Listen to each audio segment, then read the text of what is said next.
Su Yanbing must have already thought of a way to deal with my threat. I gritted my teeth. I served Su Yanbing food, poured wine, and handed her tissues. Honey, I know you can't bear to see me suffer, and don't want me to act in dramas. I'll just do it for 2 months.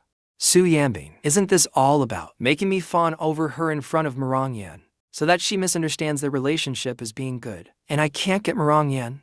I can only fulfill her wish. Marongyan looked at me, then looked at Su Yanbing. She didn't say anything, just looked at me. With 2 extra servings, after a few bites, Marongyan stood up. Hao Mingzhe, I'm done eating. I'll head back first. You two enjoy your meal. Only the 2 of us were left in the private room. I looked at Su Yanbing with a smile. Are you satisfied now? Su Yanbing raised her wine glass. Seeing you so happy, of course I'm not satisfied. If you cried, maybe I'd be satisfied. I used to cry a lot.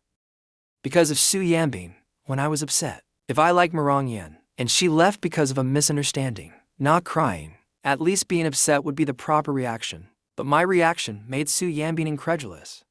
I leaned towards Su Yanbing, looking at her with deep affection. I don't even like her. Why would I be heartbroken? The one I love is you. Only you can make me sad. Su Yanbing held her wine glass and sneered. If you love me, you think I'm blind. Facing her fierce gaze, I bit her lip. When I see you, I want to kiss you. If that's not love, what is? I was just thinking Su Yanbing must be disgusted. But instead, she bit my lip in return. I was stunned for a moment, but I quickly reacted. Just like last time, I responded to Su Yanbing's kiss. After all, Su Yanbing is the female lead with god-tier looks. Kissing her is no loss for me. I kissed Su Yanbing back. I didn't expect her to not push me away. Instead, the kiss became more intense. It was a while before she let go of me. Right after that, I heard Su Yanbing ask coldly, "Do you think this means I like you?" I steadied my breathing and looked at her with a hint of scrutiny. You can kiss me even if you don't like me. Don't you find it disgusting? The next second, I saw Su Yanbing's expression freeze. So I was right for once. But soon, Su Yanbing pushed me away. Which normal woman wouldn't react during a kiss? Let alone a kiss. Even going to bed is fine. I stood up and approached her again, looking at her with tender eyes. Really? Then I want to give it a try. At such close distance, Su Yanbing's gaze fell on my slightly swollen lips. She stood up, grabbed my hand and pulled me outside. She dragged me all the way to the door. Standing at the room entrance, she opened the door. This woman really wants to sleep with me. Su Yanbing glared at me coldly. Open the door and get on with it. I immediately pulled out the room card. Entered the room. I looked at Su Yanbing, trying to calm myself down. After all, she's disgusted and allergic to me, a paper tiger. What am I afraid of? Su Yanbing pulled her gaze back and gave me a cold smirk. Didn't you say you wanted to try? What are you standing there for? Only then did I raise my hand, my eyes full of undisguised excitement. I was too thrilled, thinking about how many rounds we'd go tonight. Su Yanbing looked at me with deep, restrained eyes, as if holding back something intense. I just want to disgust her, so she leave me alone for 10 days or half a month. Inexperienced as I was determined not to lose in terms of momentum. I was ready to make a move. So nervous. Could it be your first time? As soon as I said that, her tense body lunged forward and bit my lip, kissing and nibbling hungrily.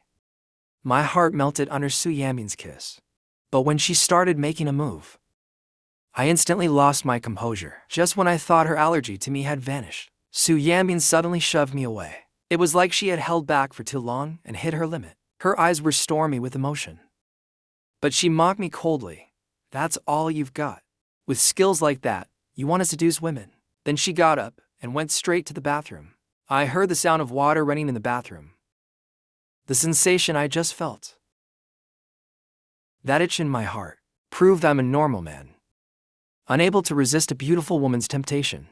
While I was thinking, one day, I'll return Su Yanbing's threats, tenfold. I'll make sure that even if she's disgusted, she still end up in bed with me. Just then, my phone rang. Gur sent me a message. I opened it, but found the message had been withdrawn.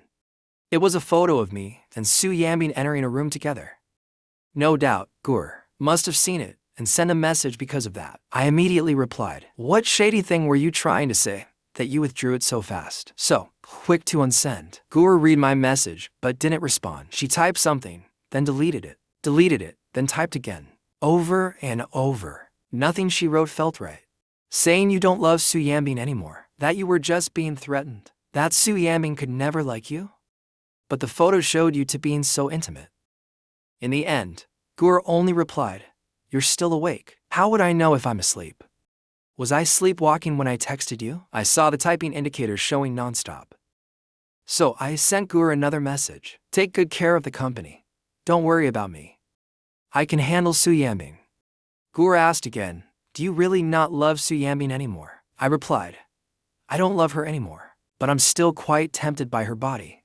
Too bad I was never tempted by Gura."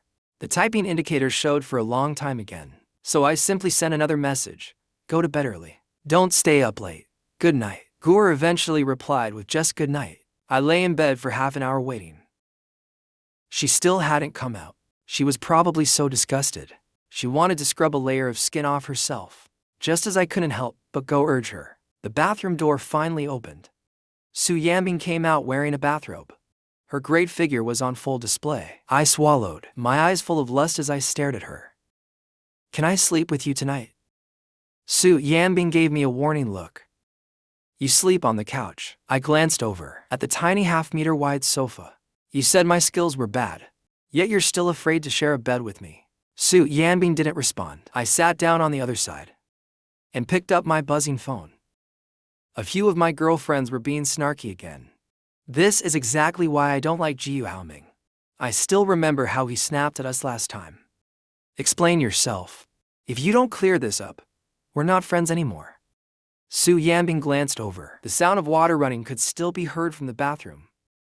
That muscle-cramping disgust was proof that Su Yanbing hated me.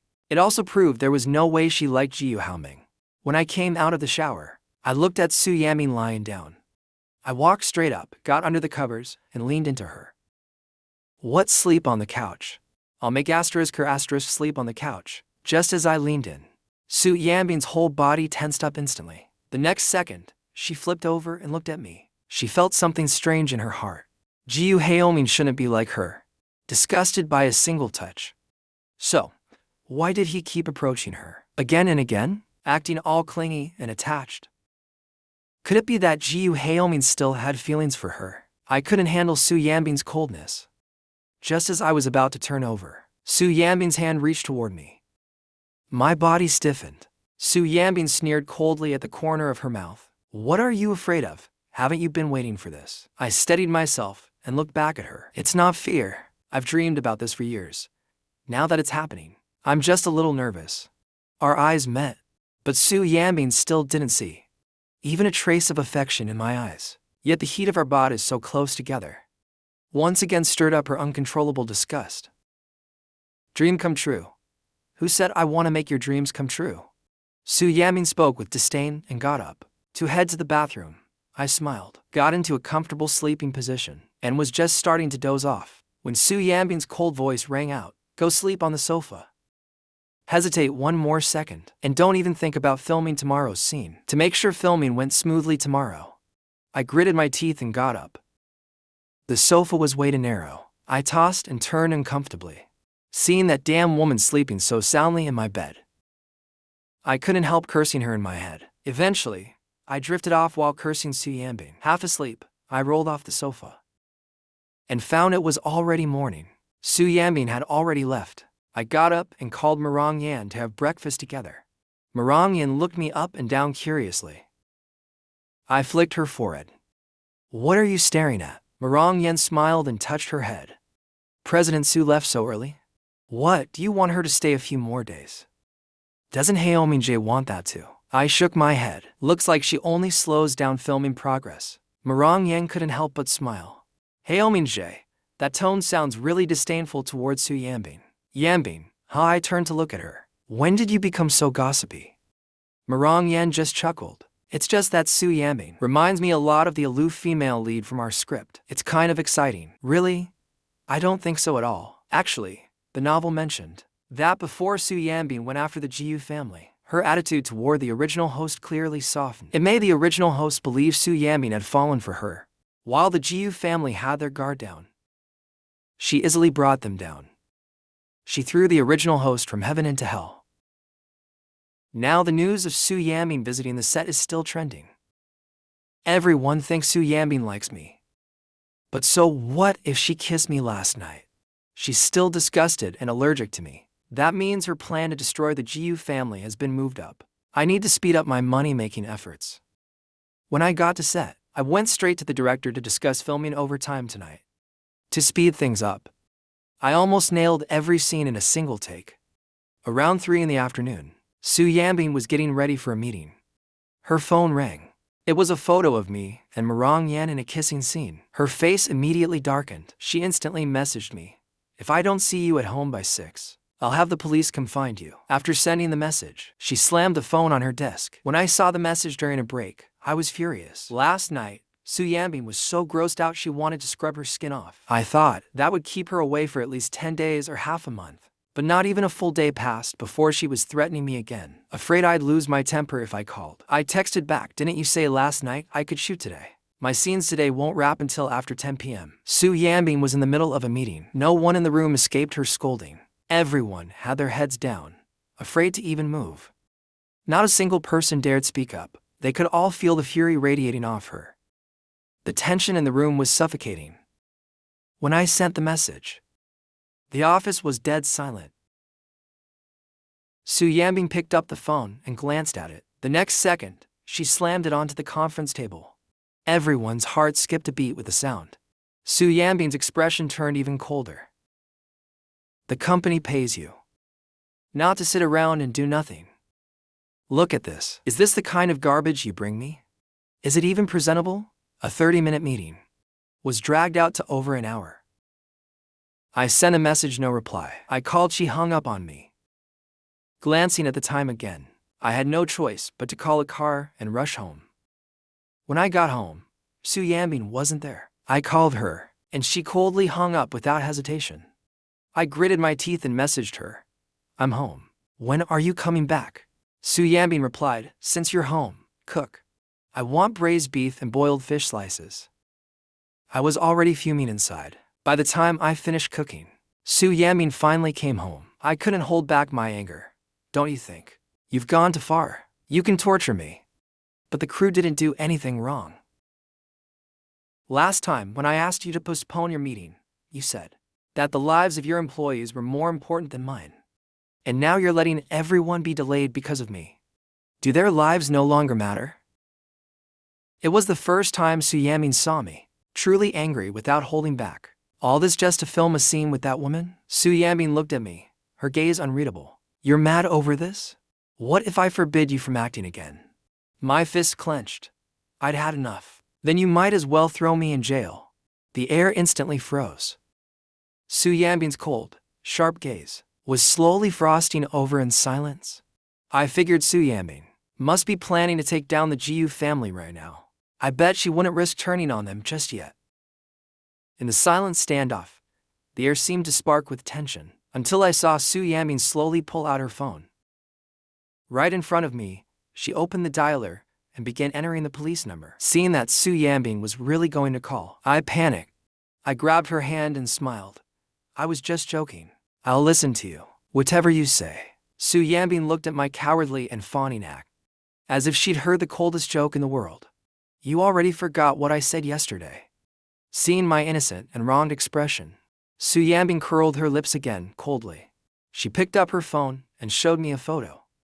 "This is what you call not forgetting." I took a look. It was a photo of me and Marong Yan's kissing scene on set. Rows of ellipses rushed through my chest. So this woman lost her mind over a photo? Did she make me come home because I didn't take her words seriously? Or did she just want to act out a jealous scene? But for now, I could only explain. There was no real kiss. There were fingers in between. That's how they shoot scenes. I looked at Su Yanbing, stepped forward and hugged her waist. "We filmed a lot of emotional scenes today. Marong Yan taught me some eye-acting techniques. Even if you allowed kissing scenes, I wouldn't do them. The only person I want to kiss is you." Su Yanbing looked at me with no trace of fake smiles, just a hint of genuine affection in her eyes. The coldness in her gaze faded.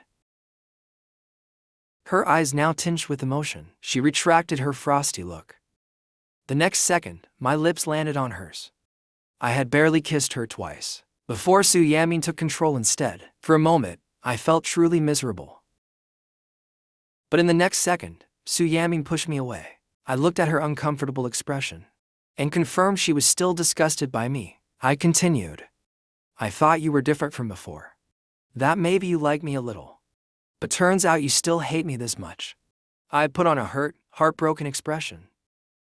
After saying that, I turned to leave, but Su Yamin suddenly pulled me back and kissed me again.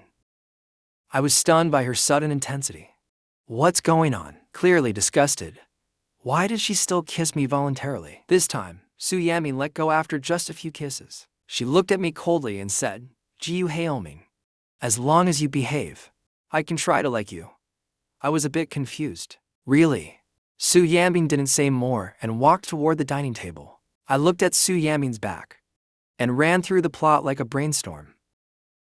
Could it be that the plot to destroy the Jiu family is accelerating?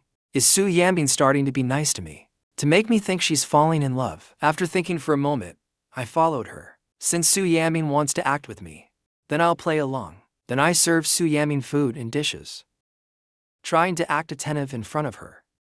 Su Yamin slightly frowned. I quickly asked with concern, "What's wrong? Does it taste bad?" She added a piece of beef into her mouth and said, "Tastes just as good as before." I looked at Su Yamin again. She just stared at me without speaking. "You don't like this." I took the beef I had added to her bowl and put it into my own, then gave her another dish. "Try this instead." Su Yamin finally spoke. "Don't smile at me like that." She could tell my smile was to fake.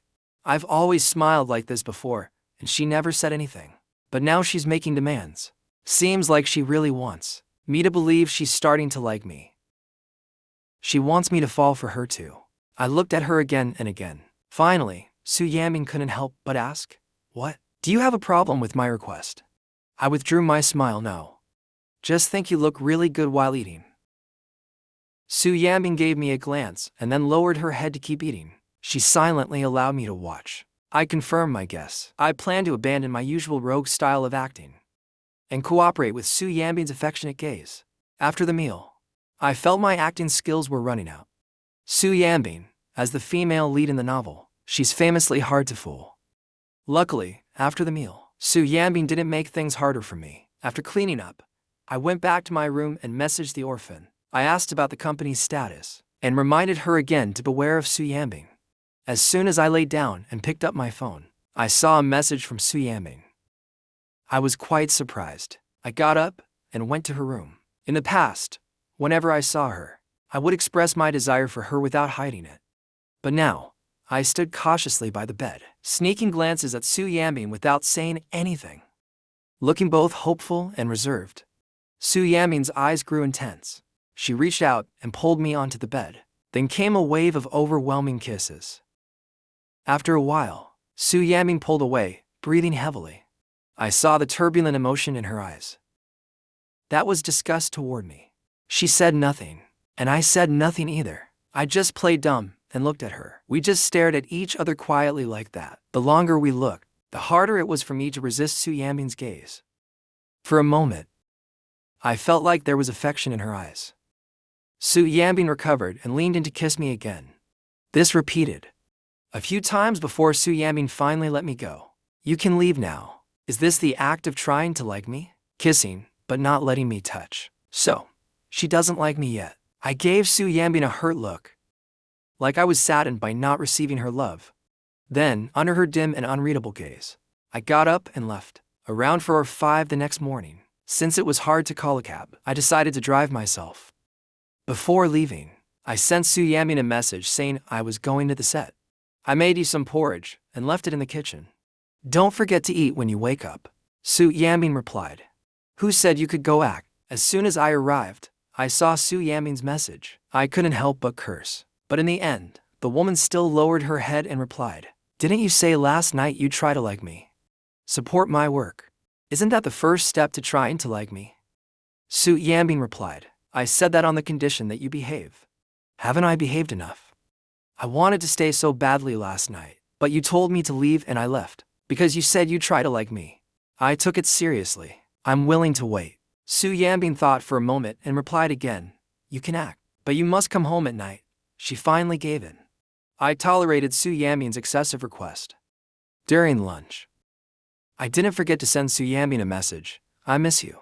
Still, there was no reply. Today, Fu Yanbing didn't set a return time for me. I finished shooting around 6 p.m. I sent her a message. I'm done for the day. Coming back now. By the time I got home, it was past 8 p.m. I knocked on Su Yanbing's door and greeted her. I'm back. Su Yanbing looked at me and said, come here. I walked over to her. The next second, Su Yanbing pulled me down onto the big bed. Our eyes met, just as I looked at her. Were you waiting for me? Su Yanbing looked at me but didn't respond. Then her soft kiss fell upon me. Just as I couldn't handle her advances, Su Yanbing pushed me away again.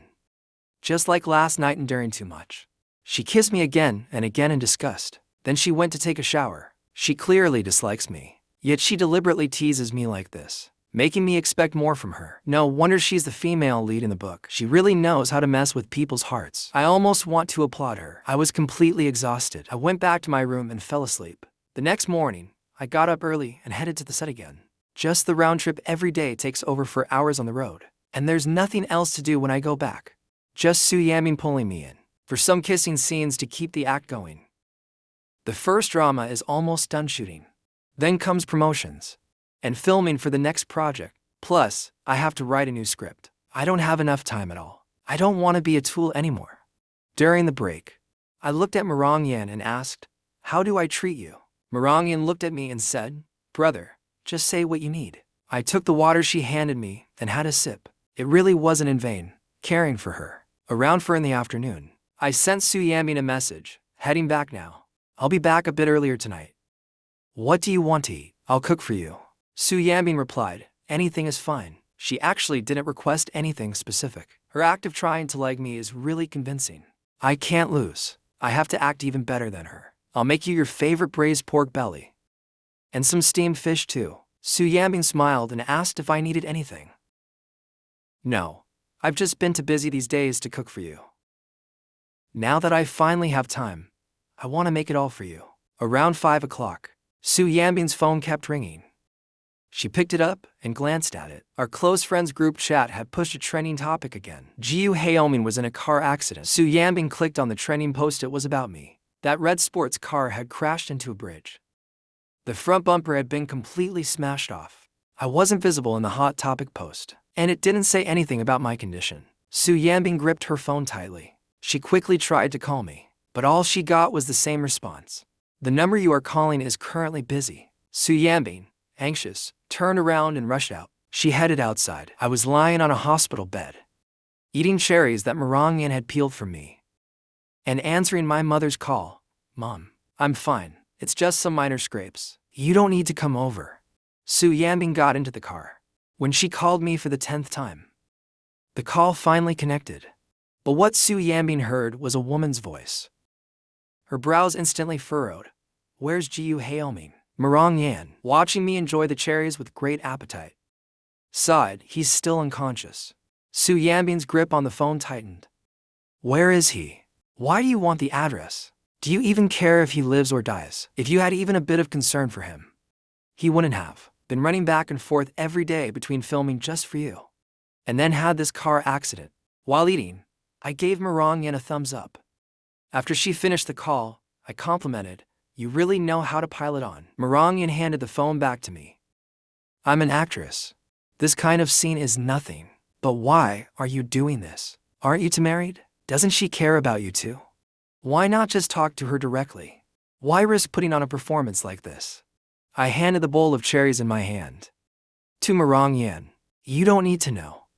When Su Yanbing rushed to the hospital, the room was crowded with people. I sat leaning against the headboard, showing everyone that I was fine. I told you, I'm fine. I just fainted from fright. Really, I'm okay. Mom had been worried the entire way. Once she confirmed I was fine, her eyes turned red. You scared me to death. How could you crash into a bridge like that? Have you been working too hard filming lately? We're not short on money at home. How about you stop filming this drama? Look at how skinny you've gotten lately. All I was thinking about was how to deal with Su Yanbing. I didn't expect it would alarm the whole family. Seeing how worried they were, I felt a little guilty. Mom, I'm serious about acting. I want to have my own career too. I want others to look at me with new eyes. I know you're worried about me. I promise that from now on, nothing like this will ever happen again. Mom wanted to say more, but Dad stepped forward and comforted me, son. It's not easy to find something you love. Don't make things harder for Haeoming. A little hardship is good for young people. Marang Yin saw Su Yanbing at the door.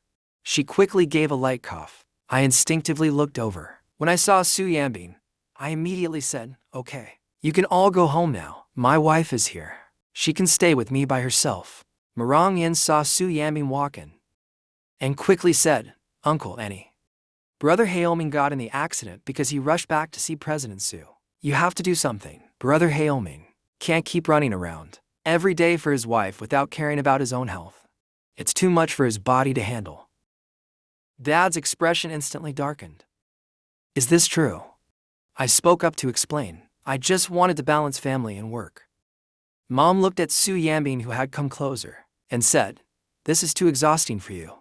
Now that Yanbing is here, we'll head back first. Yanbing, talk some sense into him. This running back and forth every day is just tiring. He won't listen to us, but he'll listen to you. The orphan didn't say a word the whole time, just stood watching from the side. I leaned back and looked at Su Yanbing, her eyes full of me. Suddenly it hit me. The old me could see right through her with a glance. But now, she can't read me. She can't tell which of my words are true and which are fake. But when I said I didn't love Su Yanbing, she believed it. I looked at Su Yanbing, my eyes full of guilt. I'm sorry. I said I'd cook something delicious for you. But Su Yanbing stood by the bed, looking at me in silence. Her gaze deep and unreadable. I broke the silence and spoke up. Are you angry? If you're really angry, I'll go cook for you right now. Su Yanbing still didn't say a word, just silently looked at me. Until I was about to get up to do something, Su Yanbing finally reacted and pushed me back onto the bed. She stared at me without speaking. Are you worried about me? But I'm really okay. Only then did Su Yanbing slowly speak up. Are you hungry? I shook my head. She looked at my thinner face, her voice now tinged with concern. Even if you're not hungry, you still need to eat. I wasn't used to it at all. Hopeful, yet cautious at the same time. Then I want to eat something you cook. After saying it, I almost gave myself a thumbs up. I wanted to see how Su Yanbing would respond. She looked at me for a long time without saying a word, clearly hesitating. Sure enough, she eventually replied, we can only order takeout. My eyes dimmed with disappointment. Then I'll eat whatever you order. Her voice softened a bit. Next time we're home, I'll cook for you. I reacted a bit late, surprised. Really? Su Yanbing nodded slightly. Kiss me, and I'll mean it. I praised her acting in my heart. She really played the part of liking me without a flaw. Not to be outdone, I responded right away. Gave her a kiss, and then another one, fully acting out my happiness. When I was alive, I was so poor I didn't even experience love. I could only drool over women in videos. Now that I've entered a book, I have the wealth to own a whole forest. Yet I'm trapped by a marriage contract. The only person I can kiss is Su Yanbing, and I can only kiss her. I'm not even allowed to touch her. This is truly the most tragic transmigration ever. But at least, the marriage will end this year. Once we're divorced, I'll throw myself into the embrace of the forest every single night. Su Yanbing had no idea what kind of dream I was having. She pulled out her phone to order food from me. She knew nothing about me, so of course, she didn't know what I liked to eat. She could only rely on her memory from last time at the Jiu family dinner and order the dishes I ate the most of. After ordering, she saw me staring blankly at her. Su Yanbing hesitated. What are you thinking about? I snapped out of my dream and quickly said, I'm just thinking. You're suddenly so nice to me. Am I dreaming? Su Yanbing's gaze shifted slightly. Then she reached out and pinched my cheek. Does it hurt? I gasped. Yes, it hurts. Su Yanbing chuckled. Then it's real. I wasn't actually injured. After we ate, I went back to the hotel with Su Yanbing. I wasn't worried at all about sharing a room with Su Yanbing. After taking a shower, I obediently slept on the sofa just like last time. I browsed my phone and saw a trending post saying Su Yanbing ran 5 red lights for me. I clicked in and saw it was indeed her car. The car was speeding, but there was no evidence of running red lights. Typical clickbait headline.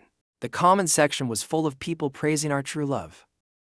Of course, I didn't believe Su Yamin like me. I even suspected she bought that trending topic herself.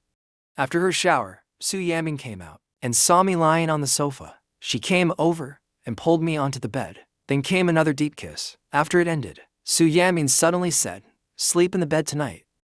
I knew she would be disgusted if she touched me. So I behaved and did nothing. Just quietly watched Su Yamin give me the blanket. When she turned off the light, the room instantly fell into darkness.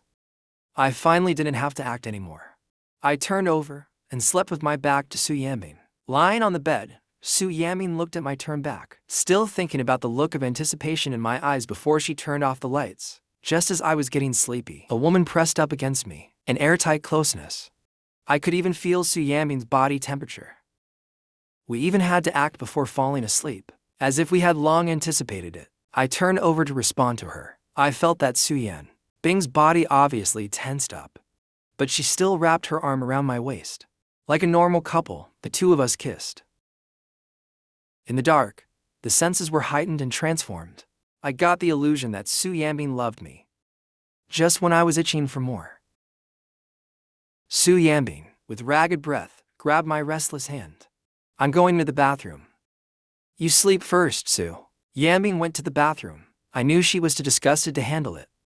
I felt exhausted, clearly disgusted by my touch. Yet she still had to touch me like a normal man, not like a monk. Every time she seduced me, she turned on me. Did she ever consider my feelings? When I fell asleep, Su Yanbing still hadn't come out. In the morning, I was vaguely awakened by Su Yanbing's kiss. I opened my sleepy eyes and looked at her. She was already fully dressed. "I'm leaving, okay? Be careful on the road. Drive slowly." I was awake and couldn't sleep again, so I got up and typed until it was time to leave. I asked Marongyan to have breakfast. "How was it? Did you get the result you wanted?" I smiled and replied to Marongyan, "You guess. Me getting married yesterday was like helping her." My mom even asked Su Yanbing to persuade me not to travel back and forth, but Su Yanbing didn't say a word about it. I checked the time. While eating, I messaged her, "Have you arrived?" Su Yanbing replied quickly, "Just arrived." I continued pretending to be a caring boyfriend. "Had breakfast?" "No, just a simple to-character answer." One immediately ordered breakfast for Su Yanbing. "Bought it for you. Remember to eat later." After doing all this, I tentatively sent her a message. "I'll try to come back earlier tonight, to make up for the feast I missed last night." Su Yanbing simply replied, "Okay." That caught me off guard. What's going on? Wasn't she pretending to love me? Why stop pretending now? I got so mad I threw my phone aside. Anyway, I now have plenty of excuses. I definitely won't go back again. Today's scenes were wrapping up. Filming went extremely smoothly. At the same time, at Sushi's magazine shoot for his artist, Jinnian kept getting nitpicked by the photographer.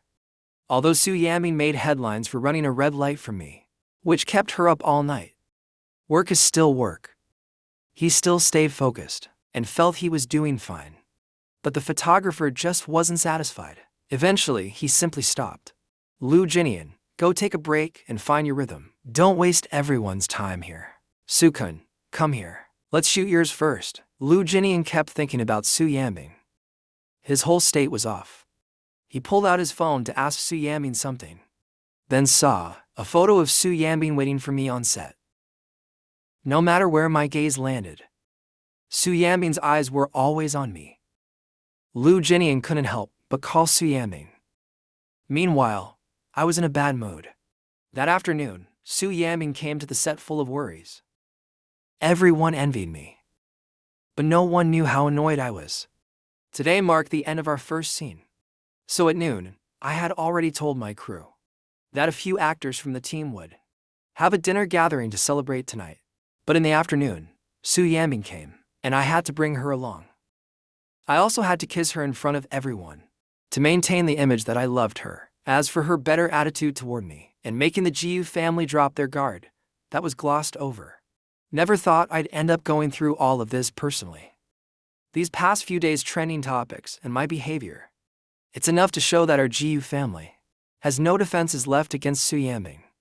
And yet she still keeps acting. Could it be the orphan side is blocking things? Did Su Yanbing fail to accomplish something? Thinking that way, I didn't know whether to feel happy or angry. I picked up my glass and took another sip. The next second I saw Su Yanbing looking at me. What is she looking at me for now? Does she want something again? I didn't want to think too much.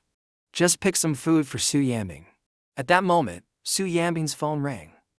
When she took it out to look, I glanced over and saw it was Lu Jinnian. The male lead was calling. Su Yanbing got up to take the call outside. I instantly felt the air become fresher. Everyone visibly relaxed too. 2 minutes later, when Su Yanbing returned to the room, she saw everyone clinking glasses. The room was full of laughter and cheer. As soon as she came in, the atmosphere changed instantly. Everyone's smiles faded away. I asked very considerately, is something wrong? If you're busy, go take care of it. Su Yanbing sat down next to me and looked at me, her eyes dark and unreadable. Do you really want me to leave? I grabbed Su Yanbing's hand. How could I? I just don't want you to feel pressured by me. If there's something, go handle it. I'll wait for you. Su Yanbing's expression remained cold. I'm fine. Lu Jinnian just made a simple phone call. In my heart I cursed. This male lead is such a weakling. I don't know if it was from being upset, but the discomfort in my abdomen earlier now turned into a tearing pain. I couldn't help but frown and rub it. Su Yanbing leaned over. What's wrong with your stomach? Nothing. Maybe I just overate. It wasn't until we got back to the hotel that the pain in my abdomen became more frequent. I finally felt that something was wrong. Su Yanbing saw me coming out of the bathroom. My face was pale. Holding my stomach, I walked as if a gust could knock me over. What's wrong? Feeling unwell? Do you need to go to the hospital? No, just diarrhea. I lay on the bed, tossing and turning in pain. Su Yanbing pressed up against me from behind. I was in too much pain to care about entertaining her. I couldn't hold my temper anymore. Su Yanbing, I'm dying here. I'm not in the mood to love you right now. Leave me alone. Su Yanbing ignored my tantrum and moved even closer to me. I was about to open my mouth when her cold voice came. Don't move. Damn this woman. Still trying to seduce me at a time like this. I was about to curse her out when her warm hand landed on my abs and gently rubbed. I froze there. My anger started to melt away. Su Yanbing tirelessly kept massaging me. I didn't even know how to describe my emotions. Feeling better? I gave a faint but didn't feel like chatting with her. I wasn't sure if it was because of her massage, but the pain seemed to ease a little, though I could clearly feel Su Yanbing's body reacting more and more repulsively. She was still disgusted by touching me. Eventually, Su Yanbing couldn't take it anymore. She got up and went to the bathroom. It wasn't until someone knocked on the door that Su Yanbing came out of the bathroom. Clearly, she had washed her hands and face. Her face still looked a little unpleasant. For the first time, I felt that Su Yanbing really went all out for her goal. She was truly committed, working harder than most people would. That night, I tossed and turned the whole time. By morning, the pain in my stomach had finally eased. Luckily, filming had wrapped yesterday, so I had days off. I went to the bathroom, and when I came back, I started to feel sleepy. But Su Yanbing called me to wake up and leave with her. I couldn't even open my eyes. I didn't want to go anywhere. I just wanted to sleep. Su Yanbing let go of me, and I turned over. In my dazed sleep, I felt like I was being carried by several people, but I just couldn't open my eyes. When I finally woke up, I found myself lying on a bed in Su Yanbing's company lounge. After using the bathroom, I saw Su Yanbing cooking in the kitchen. There was the smell of chicken soup. She was making me a meal. It wasn't just for show. It was real. I looked at her in disbelief. Su Yanbing saw me. Her tone softened slightly. Come over here. I walked over. Su Yanbing looked at me. Does your stomach still hurt? Growing up, I've always handled sickness on my own. It's rare to be cared for by someone, but it happens to be someone who's going to ruin my family. I approached her with mixed feelings. Su Yanbing kept acting along with me. It's much better, thank you. We hugged a bit, and I felt Su Yanbing start to react with disgust again. So I let her go. Su Yanbing glanced at me, That glance seemed to carry thousands of emotions. I didn't understand and didn't want to overthink. Holding my stomach, I excused myself. I'll go lie down for a bit. I had just laid down, picked up my phone. After replying to a message, I scrolled through the news and stumbled upon some entertainment gossip. Rising male star Chin Ming was mentioned, and celebrity photographer Liu Yun as well. One was Lu Jinnian's competitor. The other was Lu Jinnian's photographer. Looks like that last call was about dealing with these two. Su Yanbing cares so much about Lu Jinnian, yet still pretends in front of me. Just shows how determined she is to bring down the Jiyu family. When Su Yanbing came in with the food, I couldn't help but look at her a bit longer. Su Yanbing handed me a bowl of chicken soup. Drink the soup first. I took it and had a sip. I looked at her in surprise. I didn't expect her cooking to be this good. Su Yanbing stood nearby, watching me intently. How does it taste? I took another sip and looked at her. It's delicious, the best chicken soup I've ever had. You're taking such good care of me. Won't it interfere with your work? No, she said, it won't. Just during that meal.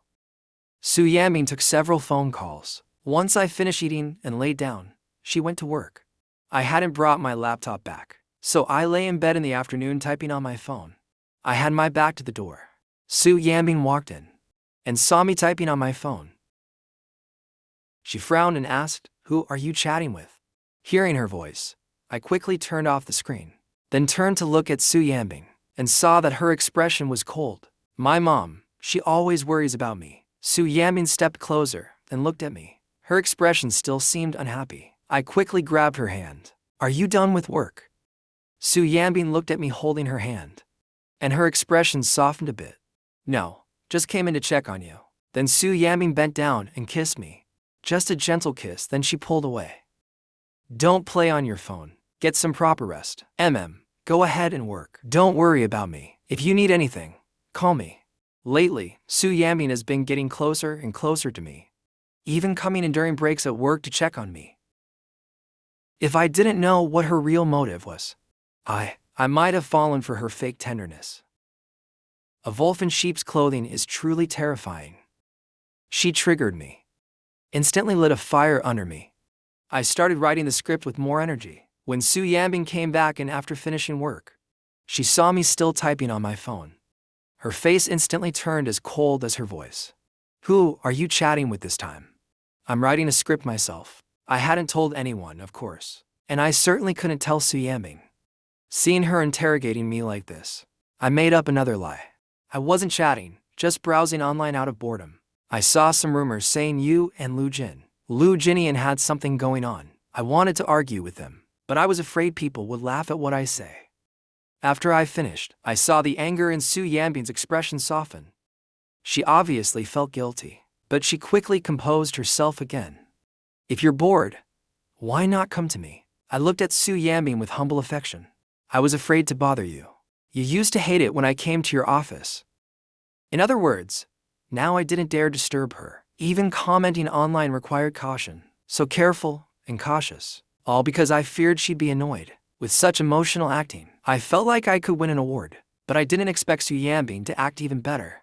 She kissed me with teary eyes. In that daze, she actually seemed a little sincere. "I'm sorry. It won't happen again." Then she let go like nothing happened and looked at me, as if there was only me in her eyes. "You've been lying around all day. Come with me somewhere tonight." Su Yanbing brought me to a banquet hall in a 5-star hotel. It was the Su Group's anniversary gala. Almost all their business partners were there. When they saw us, they all came to greet us. Su Yanbing had brought me all dressed up. We were even wearing matching formal outfits. Everyone in business is sharp, no fool. All the jokes that had been going around were forgotten. One by one, they praised us as the perfect couple. Lu Jinnian had arrived early and had been keeping an eye out for Su Yanbing. He wanted to thank her once she arrived for standing up for him. But when he saw Su Yanbing walk in with me and holding my hand, wearing matching outfits, we instantly became the center of attention. Hearing everyone saying how well matched we were, watching Su Yanbing socializing yet still looking after me, it felt like 1,000 arrows piercing my heart. Then Lu Jinnian saw someone coming to toast us.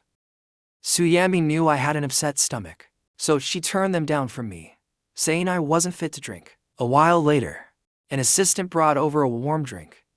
There were endless drinks available at the event. Yet Su Yaming bought me a hot drink from outside. Lu Jinnian's heart ached like a knife. If Su Yaming cared so much about Jiu Haoming, then why stand up for me? I looked at the warm drink in my hand and couldn't help but glance at Su Yaming. Even real couples aren't this thoughtful. Is there really a need to act this deep? Su Yaming squeezed my hand and looked at me. What is it? I continued playing along. You're suddenly being so nice to me. It's like I don't even know you anymore. It's kind of scary. Su Yaming blinked and asked, Scary? Why? I looked at her with deep affection. I'm scared that once I get used to the sweetness, one day you'll suddenly go back to how you were. Su Yaming played along perfectly. She even kissed me on the cheek in front of everyone. Just then, Lin Xinyao entered and reminded, Watch your image. Only then did Su Yaming let me go. When Mumu crossed her arms and muttered, Who was it last time that kept saying they didn't like Jiu Haoming? And now here you are, showing off your love in public just days later. Looks like there's no saving them. I quickly stepped forward and smiled. You guys keep chatting. I'm going to the restroom. After I left, when Mumu wouldn't let it go. Didn't you say you didn't like her? Yaming? Su Yaming's hand tightened. She still feels sick after touching Haoming. There's no way she'd like him. She's only acting for revenge against Jiu Haoming. When I came out of the restroom, I saw Lu Jinnian walking up to Su Yaming. I gave them a chance at what I lost, and sat in a corner seat to rest. Su Yaming's gaze cut through the moving crowd, and saw me sitting in the corner.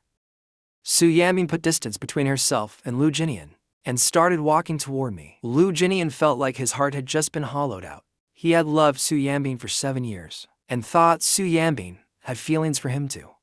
He never expected that now. Su Yaming didn't even want to say one more word to him. He turned around and stumbled out. He didn't even know how he made it outside.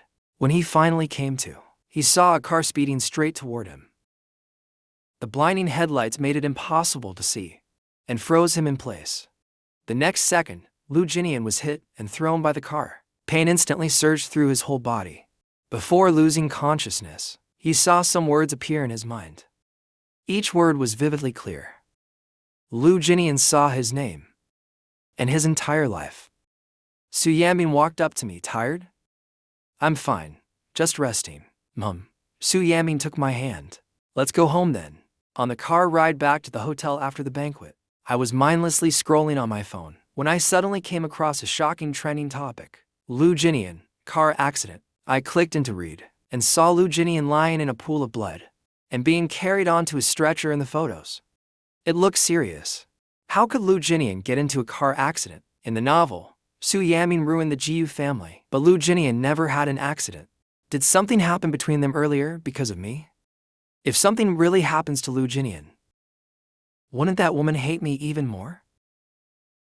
I couldn't help but glance at Su Yaming next to me. I was debating whether to tell her or let her see for herself. When I noticed her phone was ringing, Su Yaming slowed the car and answered, Hello? Is this Lu Jinnian's family? This is 11 Hospital.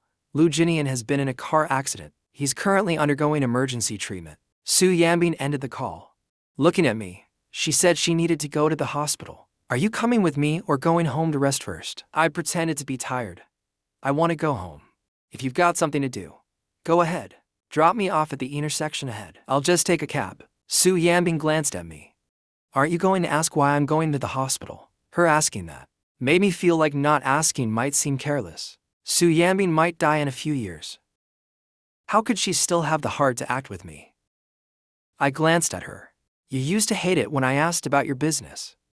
I don't want to do what you dislike. Su Yaming finally went quiet and even acted guilty. She took me home before going to the hospital. I got home, showered, and lay on the bed. I felt completely relaxed. I didn't want to wait for Su Yaming, but not waiting would seem indifferent. She's about to start filming a new drama. At a time like this, it's better to make her feel I love her deeply. When Su Yaming got home, it was already past 10. She opened my door and saw I was still awake. She walked over and saw me watching short videos. Then she called my name. Still on your phone? I turned around, eyes lighting up with surprise. You're back? Su Yaming looked at me. It's so late. Why aren't you asleep yet? I was waiting for you.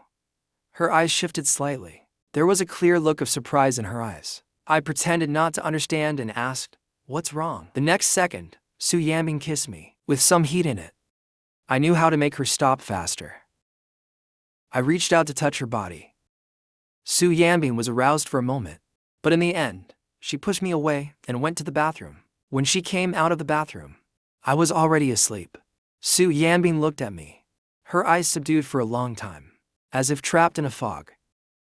Unable to come to her senses, when I woke up, it was already past 10. Su Yanbing has already gone to the company. There's also a report on the news from a few years ago, the latest update after the car accident, currently still in the ICU and not out of danger yet. Now Su Yanbing must be terribly heartbroken. She probably doesn't have time to bother me anymore. Thinking about having to film again tomorrow, I decided to go home today to visit my parents. I went shopping with my mother all day. Bought gifts for the whole family. When we got back, my mom couldn't wait to show the gifts I bought. She joyfully said her son used her own money to buy them. The orphan looked at me upon hearing that. I handed her the gift I got for her. There's also a receipt inside. If you don't like it, you can exchange it. The orphan looked at the necklace. She glanced at me, happily liking it. I asked about the company's current situation. After dinner, I took a nap. When I woke up, I received a message from Su Yanbing. She asked me to come to the company. I reluctantly headed over.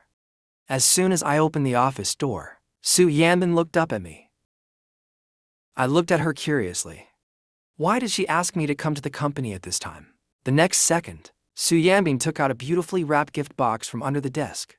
It was a rare edition of the game console I liked, seeing the undisguised joy in my eyes. Su Yanbing asked, "Do you like it?" I blurted out yes almost instantly. Then I couldn't help but look up at Su Yanbing. "You bought this for me, Mom." Su Yanbing's voice was full of gentleness. For a moment, I almost mistook it for affection. If I hadn't sensed her disgust toward me last night, I might have thought she liked me. Jinnian is still unconscious. How could Su Yanbing still be in the mood to act here with me? Could it be that she blames me? Trying to take revenge more quickly? Just as I was puzzled, Su Yanbing went back to work again. During that time, Lin Xinyao sent her a photo. When she opened it, it was a picture of me picking out a necklace. Right after that, it was a photo of the orphan wearing that necklace. Lin Xinyao thought I had bought it for Su Yanbing. Unexpectedly, she saw the necklace on the orphan that same afternoon. Su Yanbing looked at the photos. Her expression shifted slightly. She glanced over at me playing games on the sofa. I noticed Su Yanbing looked at me several times, but she didn't say anything. Even during dinner, she kept glancing at me again and again. Still, she said nothing.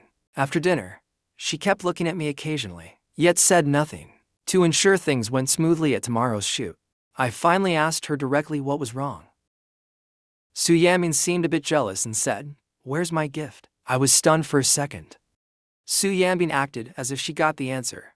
"You bought gifts for your family and the orphan, but not for me.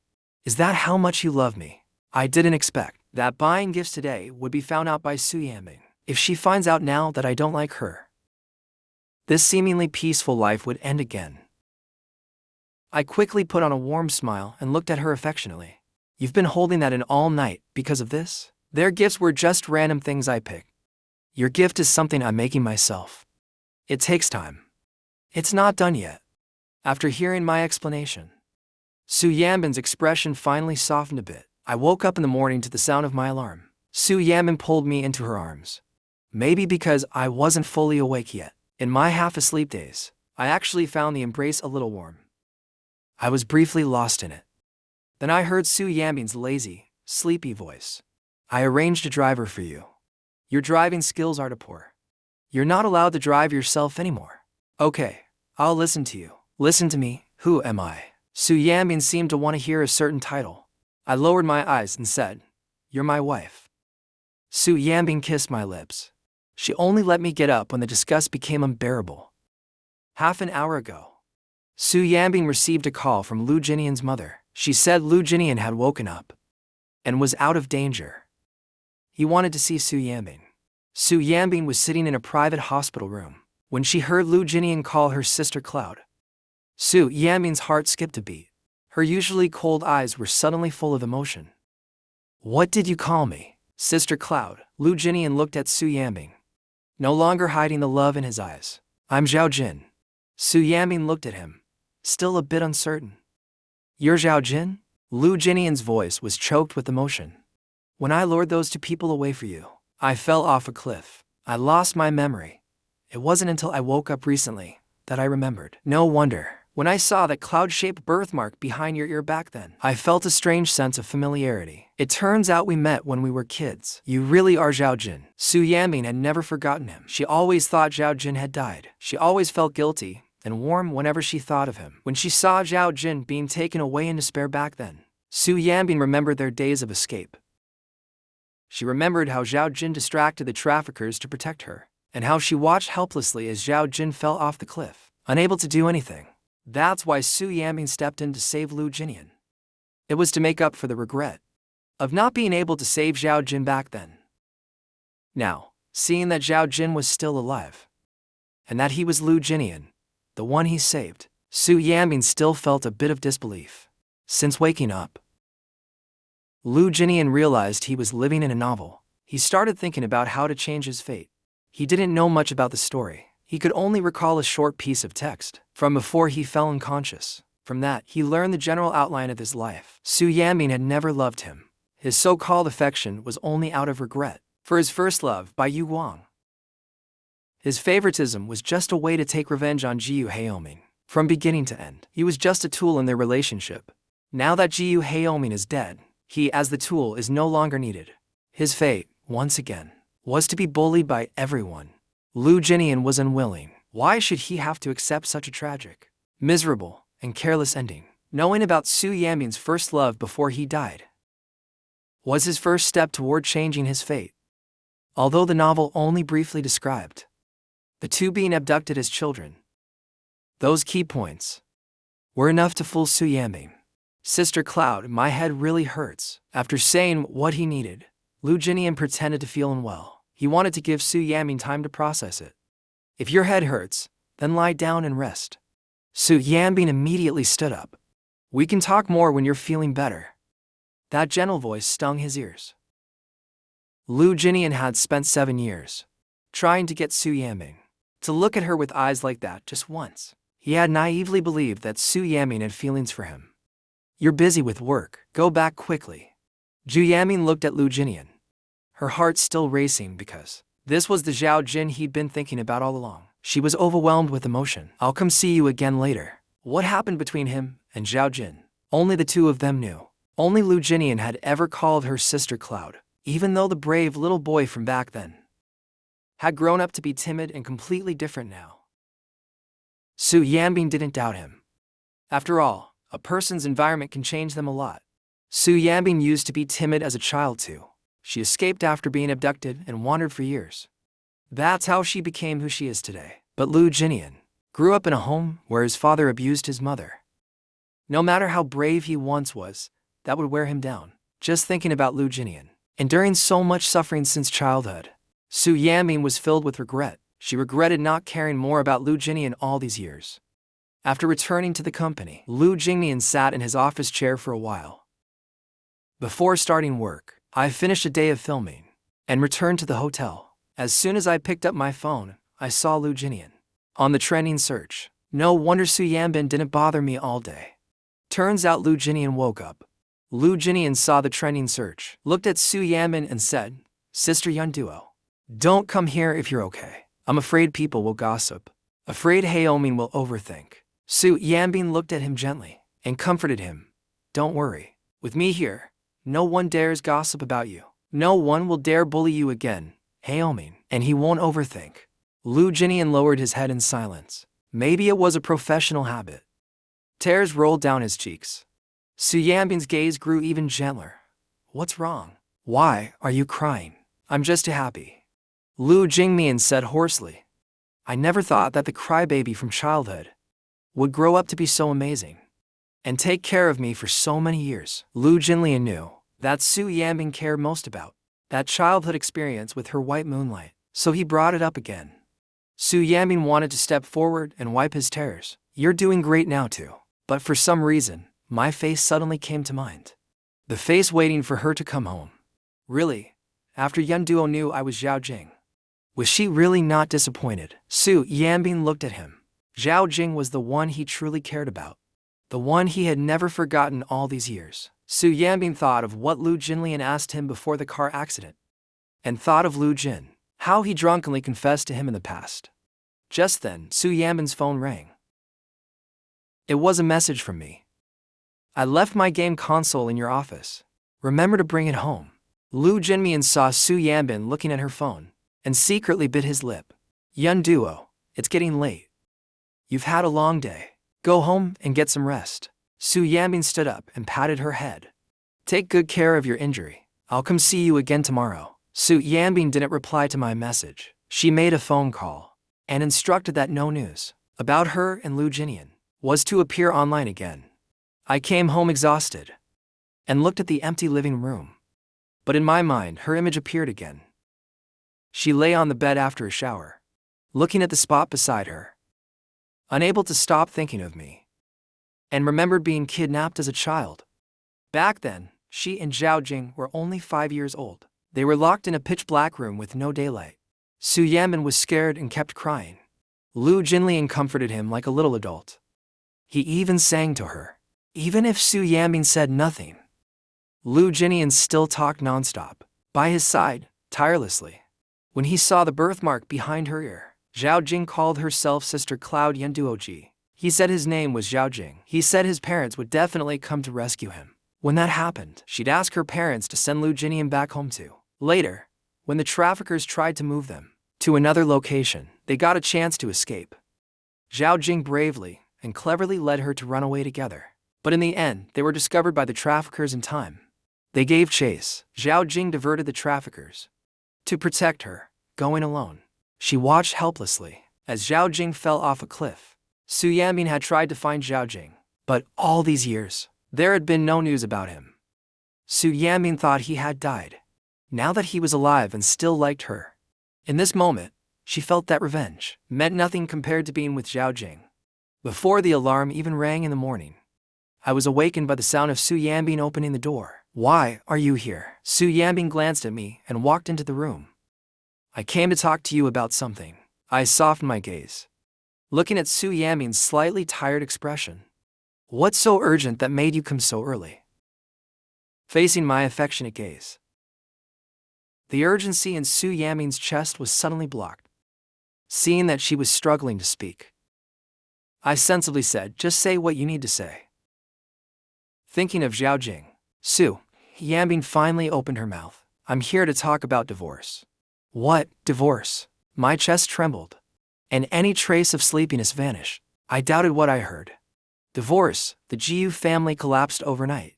Is Su Yanbing trying to make me experience the pain of falling from heaven into hell? Looking at my shocked expression, Su Yanbing felt a strange tightness in her chest. But thinking of Zhao Jing, she could only ignore that identical resistance to divorce. A forced relationship bears no sweetness. I know you like me, but I have never liked you. Here it comes her blade of revenge. I secretly pinched myself hard, forcing my eyes red from the pain. You've never liked me? Then what did all your kindness to me mean? I had to act out the heartbreak of being dumped convincingly. Only then would Su Yanbing feel the satisfaction of revenge. Only then could I get divorced more easily. Su Yanbing looked at my reddened eyes. It felt like an invisible hand was pulling at her heart, stirring up strands of pain. She forcefully suppressed the feeling. It was Jiu Haoming who forced the marriage. She was at fault first. She deserved it. Enduring the pain inside, she gritted her teeth and said the kindness she showed before was just a performance to take revenge for being forced into marriage. From beginning to end, all she felt toward me was hatred. I didn't expect so quickly we would reach the original ending in the book. I clutched my fingers, biting my lip like I could barely stand. I looked so heartbroken I couldn't even speak. Su Yanbing handed me the tightly gripped divorce agreement. Originally, I planned to go after the Jiu family and divorce you only when you had nothing left, but I really can't keep acting with you anymore.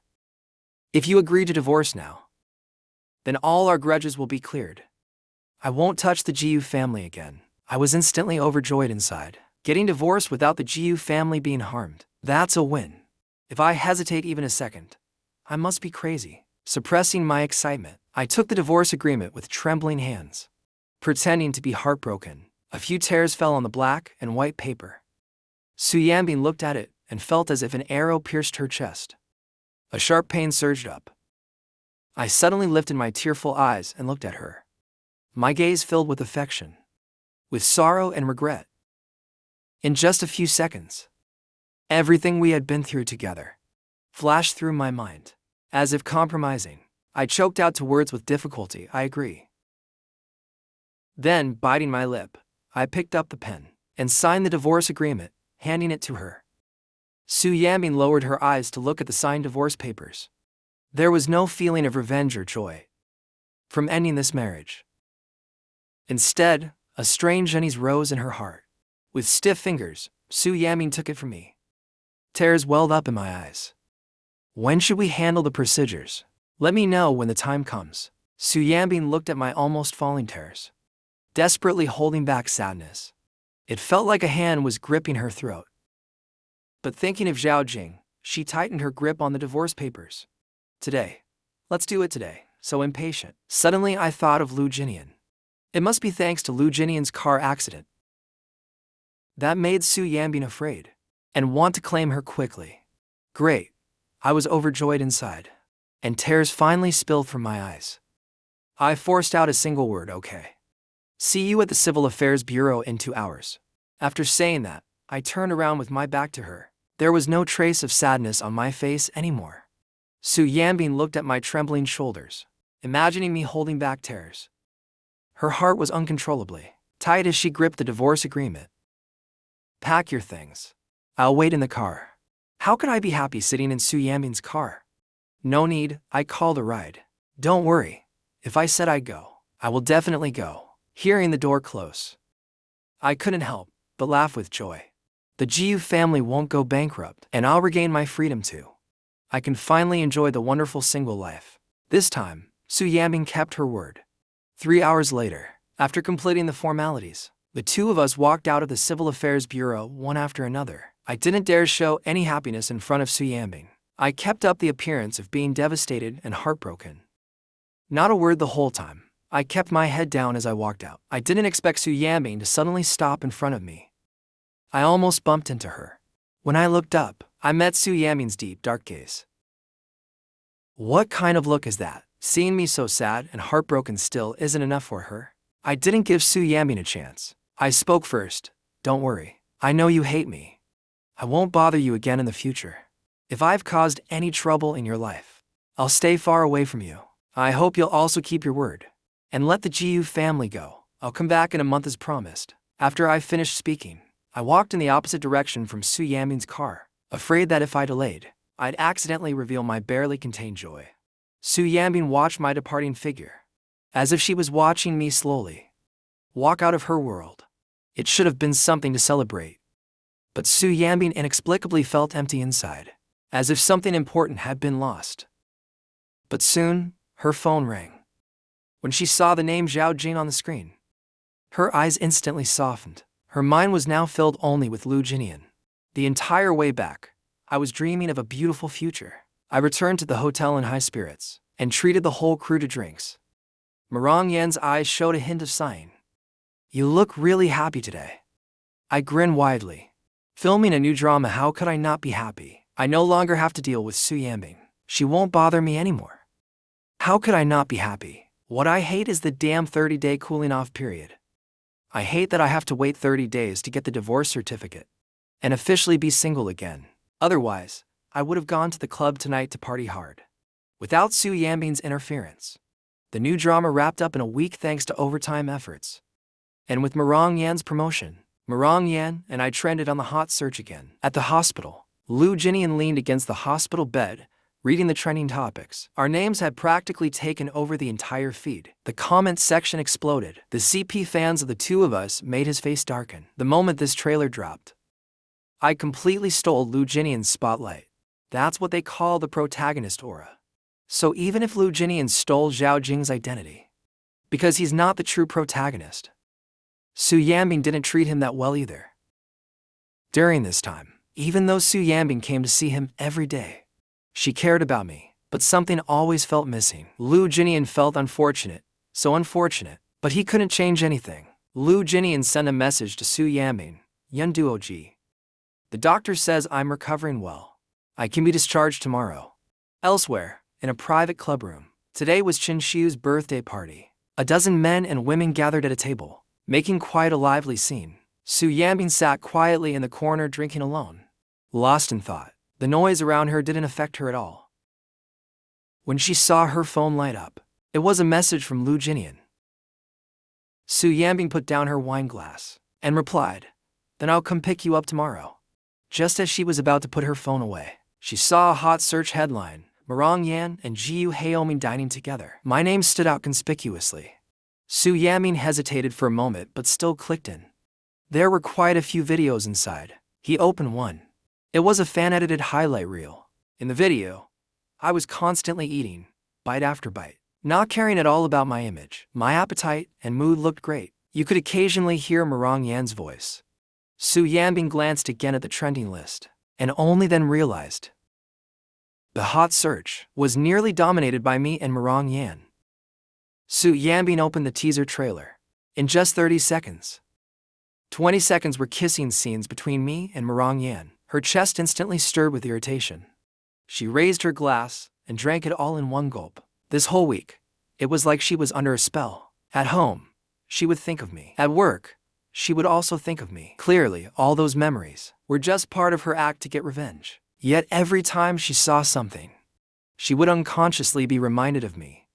Even though she knew Jiu Haomi disgusted her, and she was supposed to like Zhao Jing. Every time she went to visit Zhao Jing at the hospital, she never felt the affection she expected. Instead, she would inexplicably think of me, thinking of Jiu Haomi being threatened by me. Even though he was furious and gritting his teeth, he could instantly become shocked, wearing a fake smile and pretending to be obedient, thinking of the way Jiu Haomi looked at me affectionately. I'd even wonder if he was feeling sad now. Many times she had the urge to contact me, but in the end, she held back again and again. She felt she had gotten too deep into the role. She forced herself to get out of it. But after a week had passed, seeing my intimate scene with Marong Yan felt like a needle stabbing into Su Yanjing's eyes. Lin Xinyao got bored of playing over there, came over and saw Su Yanjing staring blankly at a photo of me. Couldn't help teasing her. Didn't expect even Sister Yanbing would have a moment of nostalgia. Liking someone isn't something to be ashamed of. You don't have to admit it to us. But don't lie to yourself. Su Yanjing looked up at her. Why do you all think I like Jiu Haoming? Ask yourself honestly, haven't you come here every night for a week drinking in frustration? Isn't it because of him? Su Yanjing's fingers stiffened, but just then the phone rang. My parents originally thought I was just playing around with acting. When they saw the trending topic of me and Marong Yan online, they instantly got nervous. Immediately called their daughter, Yanbin. Haoming is filming, and you're not doing anything about it. Look at him hugging and being close with another woman. Aren't you mad? Tell him to come back right now. It's not like our family lacks money. If this continues, your husband will become someone else's husband. Since they haven't gotten their divorce certificate yet, they were still legally married. Neither had told their parents about the divorce. Su Yanjing brushed it off and hung up the phone. Just as she raised her glass and took a sip, she heard from Lin Xinyao's phone nearby. Marong Yan's voice coming through. Thank you, Aunt Xin, for the carnival gift. There are over 100,000 viewers online in the live stream. Qin Shuzhen saw the trending topic and immediately joined the live stream and topped up, then declared her identity. In just a few minutes, a crowd had gathered. Marong Yan clearly knew Qin Shuzhen was my mother. She immediately requested to connect with her. Can you hear me talking? Qin Shuzhen accepted Marong Yan's request to connect. Yes, I can hear you. When I heard my mom's voice, I finally walked over to the screen. Why are you sending her gifts? Marong Yan got upset. Annie is giving me gifts. That means she likes me. Isn't it obvious? Qin Shuzhen said affectionately. Yes, I'm Zhao Yan's fan. I send her gifts because I'm happy to. You're not even live streaming. If you were live streaming, Mom would send you gifts too. I sighed. Isn't that just wasting half the money? Marong Yan happily replied to Annie. I'm happy just knowing you like me. No need to send me gifts, Chin Shujin said warmly. It's just a small token from Annie. It's Heilming's first time acting. You must have helped him a lot in the crew. Come to our house for a meal when you're free. Annie will cook something delicious for you. Marongyan immediately agreed. You really don't act modest at all. Marongyan glanced at me. Don't you want me to go? Mom cut in. Zhao Yan, don't worry about what he thinks. Lin Xinyao deliberately only let Su Yanjing hear the sound, but not see the screen. After the call ended, she looked at her curiously. Don't tell me you and Guo Heilming are divorced? Su Yanjing's face went cold and she stood up. She went straight home. The internet was flooded with news about me. Su Yanjing always thought the divorce would be a big blow to me. That I'd be heartbroken, lose my appetite and sleep. But from the photos, not only did I not lose weight, my face even looked a bit fuller. My overall appearance looked confident and radiant. Even the comment section was no longer mocking me. Everyone was praising me. Jiu Heilming always claimed he loved Su Yanjing, but after the divorce, he wasn't affected at all. Instead, he's doing better and better. While I clearly don't like him, I still think about him every day. After eating and drinking my fill, Marongyan also ended the live stream. Back in my room, I habitually picked up my phone and suddenly saw a comment from a user named Handsome Guy from Jiangsheng. That's when I remembered Jiangsheng is about to face an opportunity. A major earthquake. In the book, Lu Jinnian went to Jiangsheng 2 days later and encountered an earthquake. Su Yanbin rushed over. The original character hated Lu Jinnian for this, so he hired people to beat him up. But now the main storyline has changed. With Lu Jinnian having a fracture, he definitely won't go to Jiangsheng. But the earthquake will still happen as scheduled. I wondered whether I should say something about it. I knew better than anyone that even if I said it, no one would believe me. But thinking of all those lives at stake, I decided to give a warning anyway. I replied to that Jiangsheng user. Lately I've been observing celestial signs, and Jiangsheng will likely have a big earthquake in the next couple of days. For safety reasons, if you can avoid staying in Jiangsheng, then please do.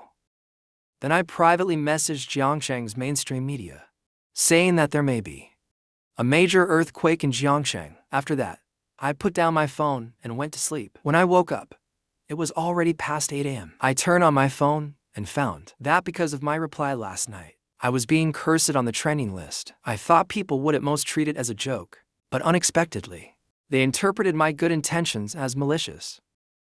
Though to me, it wasn't a bad thing. The more malice they show now, the more their perception of me will improve later. So I took advantage of the attention and made another post. I have absolutely no ill intent toward Jiangsheng. On the contrary, I really like Jiangsheng. That's why I noticed recently some strange signs in Jiangsheng. In the next 2 or 3 days, everyone should be extra cautious just in case. There's no harm in being careful. Don't you all agree? Gur saw my post on Weibo and immediately messaged me. You're a public figure now. Making predictions about earthquakes is not something to joke about online. I told Gur directly. I said I genuinely sensed there would be an earthquake in Jiangsheng. Do you believe me? I watched as the other side kept typing ... Then send a message. There's no harm in being cautious.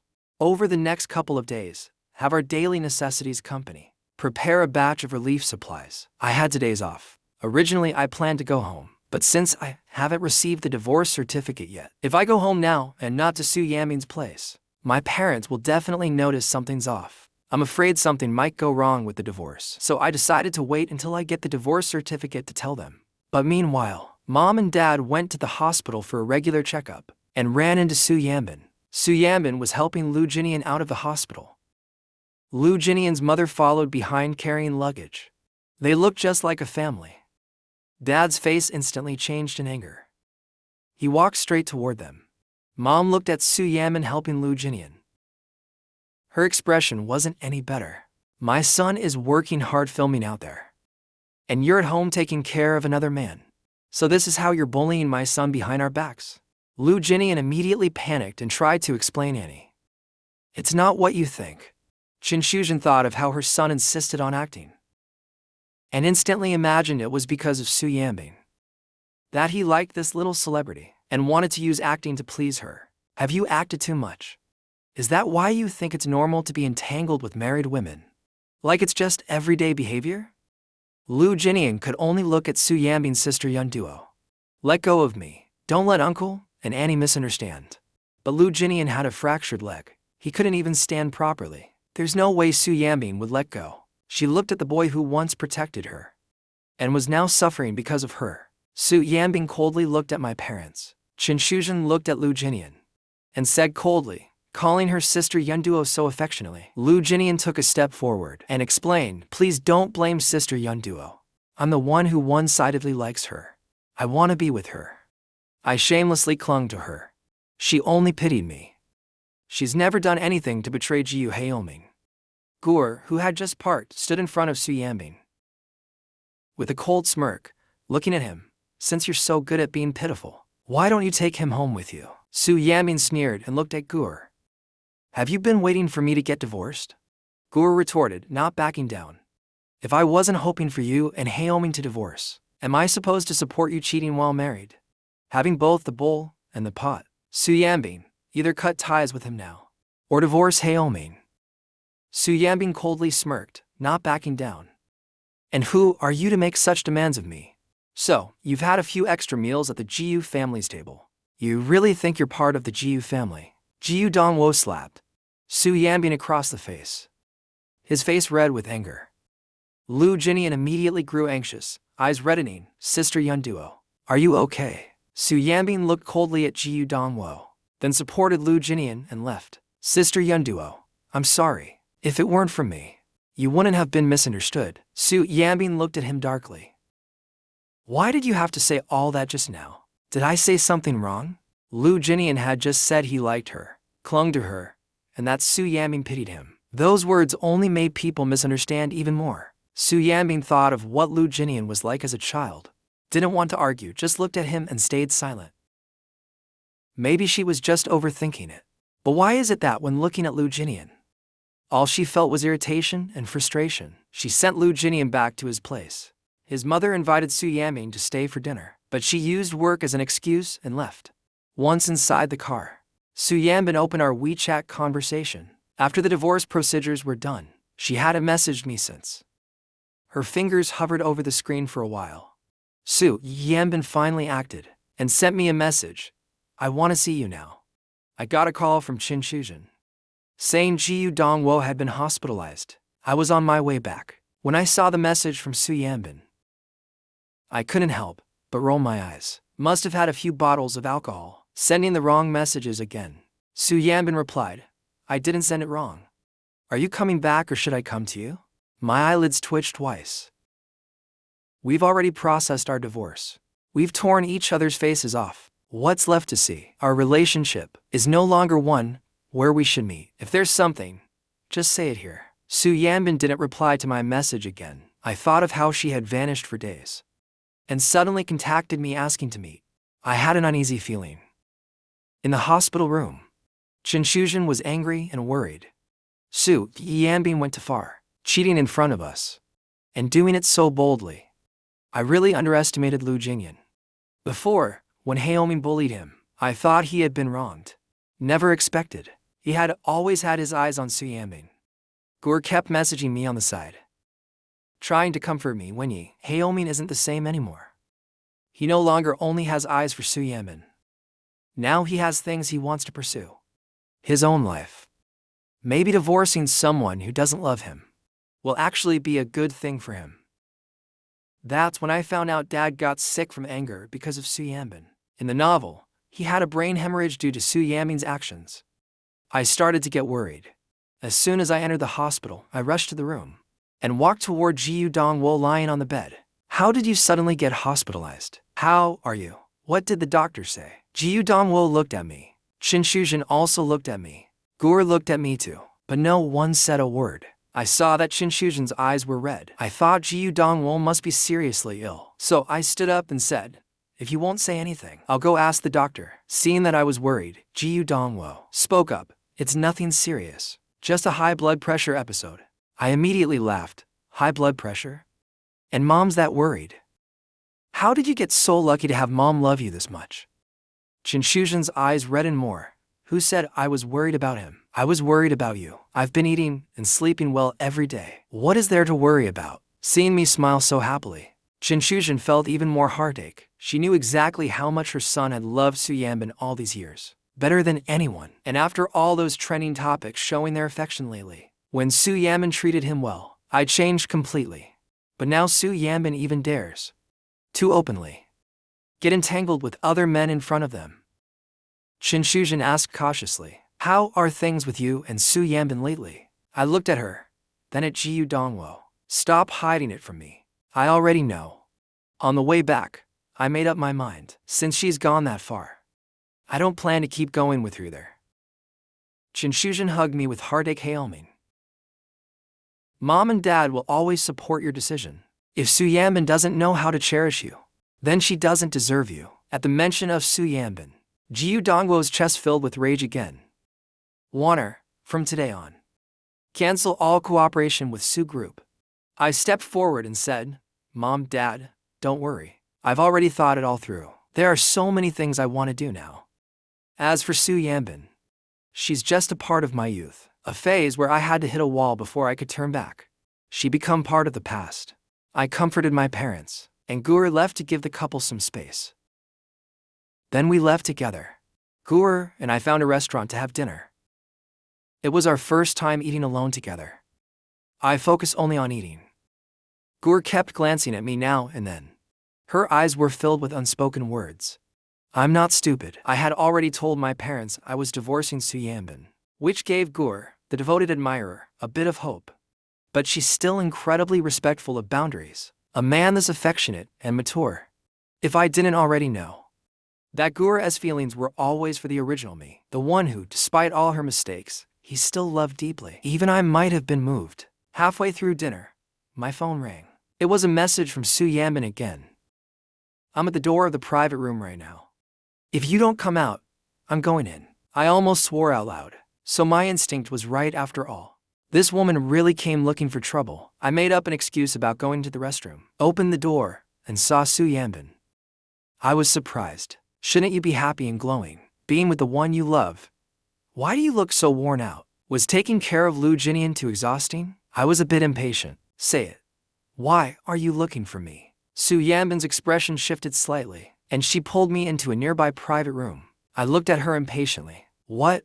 It's been a week since the divorce, regretting it already. Did you just realize you love me? Su Yanbin stared at my mocking expression and found it extremely harsh on the eyes. Hailming, don't talk to me like that. I immediately sneered. Then what tone do you want? Don't forget it was you who said you never loved me. All I had to do was sign the divorce papers, and everything in the past would be erased. It's only been a week since we last met. Su Yanbin looked at the man standing so close to her, and her heart was still in turmoil. Her chest rose and fell with deep unrest. She was overwhelmed with emotion. She came to see me just to confirm something. It was only at that moment that she realized I had long ago unknowingly moved into her heart. That's why she felt upset seeing me laughing with another woman. That's why she lost control when she saw me filming a kiss scene with someone else. All the torment she put me through was just an excuse to get me to look at her with affection. All those scenes she acted out with me were really what she wanted to do to me. Su Yanbin was silent for a moment, then finally opened her mouth. Lips pressed tightly. I regret it. Hearing that, my heart tightened. What do you mean? I don't want a divorce anymore. It hit me like a thunderclap. Why? I was furious. You played with my feelings before. When I thought you loved me, you forced me to divorce. You hurt me so cruelly. Now that I've finally moved on, you say you regret it and don't want to divorce. Is it because your revenge isn't finished yet? Do you want to hurt me again? Su Yanbin remembered all the things she had said to me before and lowered her head, whispering, No, it's not that. Hearing that, I laughed bitterly. If it's not revenge, then what? You really fell for me. My mocking tone was especially harsh. Su Yanbin couldn't say a word. Her silence, to me, felt like silent admission. I couldn't help but laugh again, like I had just heard the funniest joke in the world. Do you think I'm brainless? Super easy to fool. Su Yanbin suddenly stepped forward and hugged me. I stood still, staring at her, letting her kiss me. There wasn't a single sound in the private room, only the increasingly erratic breathing. In the end, Su Yanbin pushed me away again. Her eyes were filled with emotion she could barely suppress. Her face looked terrible. Once again, I was convinced that she was still disgusted by me. I looked at her in confusion. After all, she had already gotten close to Jinnian in public, flirting openly. Why all of a sudden? Are you pretending to love me again? I really couldn't take it anymore. I slapped Su Yanbing hard across the face. Su Yanbing, it was wrong of me to force the marriage back then, but I have already received the punishment and torment I deserved from you. Is that still not enough to offset the hatred in your heart that you want to deceive me again? Su Yanbing didn't expect me to hit her. She looked at me, then at my reddened eyes. Thinking of the deep affection I had shown before, the cold expression on Su Yanbing's face softened. This time I'm not lying to you. I did use a bit of acting. But when I saw your eyes that tolerated even a slap from me, I instantly felt ashamed. The disgust in your eyes is so obvious. Do you think I'm blind? Su Yanbing tried to explain awkwardly. I didn't. It was the first time Su Yanbing felt at a complete loss for words. Haoming, believe me, she didn't understand why there was still that feeling of disgust, but it definitely wasn't because of hatred. Maybe it was due to the intense urge for revenge in the past. The strong resentment formed an instinctive reaction. I responded with a cold laugh. A week ago, you said it yourself. You never loved me. Everything was just an act. This morning you were still tangled up with Jinnian, and made my dad so angry he ended up in the hospital. And now you say you like me. Are you a chameleon, changing so easily? Su Yanbing just looked at me deeply. Haoming, whether you believe it or not, I won't divorce you anymore. My chest suddenly tightened sharply. Su Yanbing, I don't love you anymore. I stopped loving you the moment we filed for divorce. If you force me to stay by your side, I will only grow to hate you. Su Yanbing felt as if her heart was being gripped. She could only struggle helplessly. Even if you hate me, it's fine. She didn't believe these 7 years of affection meant nothing. Haoming was able to let go completely in just a week. What the hell is going on? The male lead's progress had clearly made a huge leap forward. Why is she still trying to discuss me? Is it because I didn't die like in the book? I didn't give her the ending she wanted. Would she only be satisfied if I died? I felt completely off, agitated and irritable. But Su Yanbing grabbed my hand and said firmly, "Come home with me." I tried to shake him off, but she only gripped tighter. Su Yanbing, seeing how I resisted and refused to go with her, she could only resort to threats. Don't forget what I have on you. I clenched my jaw, my fists tightening harder and harder. Seeing I had finally stopped resisting, Su Yanbing dragged me out the door. I hadn't even grabbed my phone.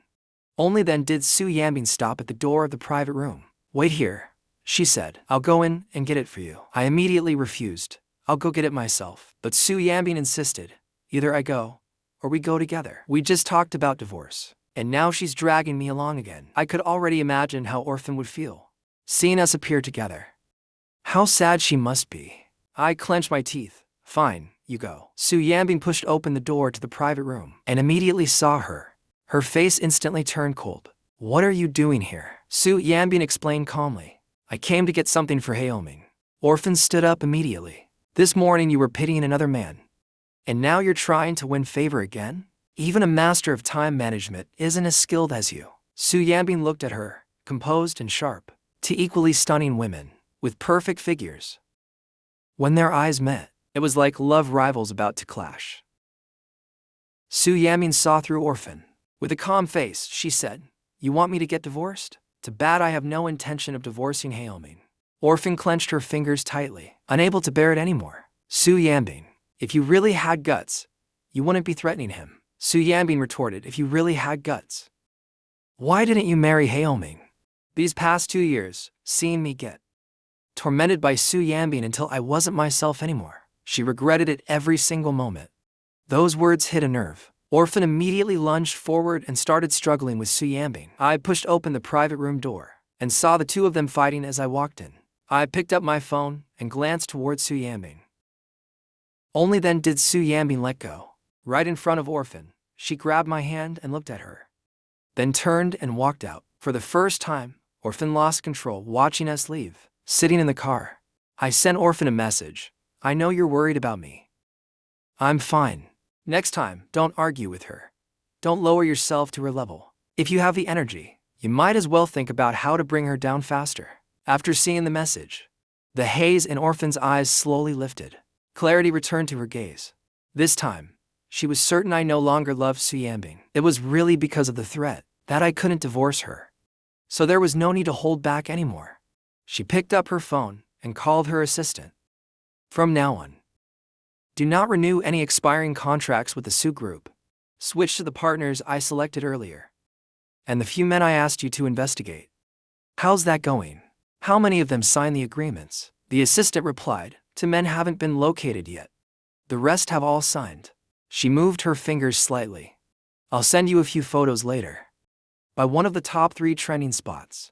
After messaging Orphan, I opened another contact.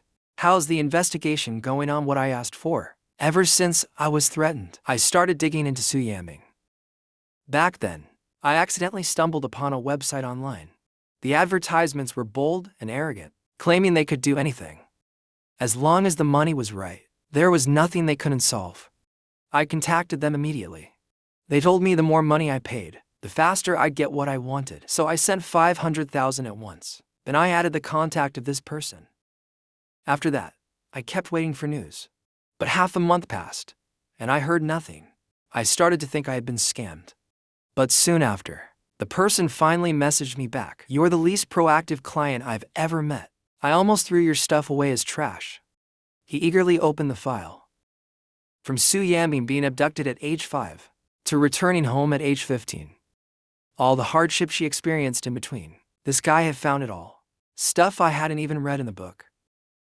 But the dirt she provided was completely different from what I was looking for.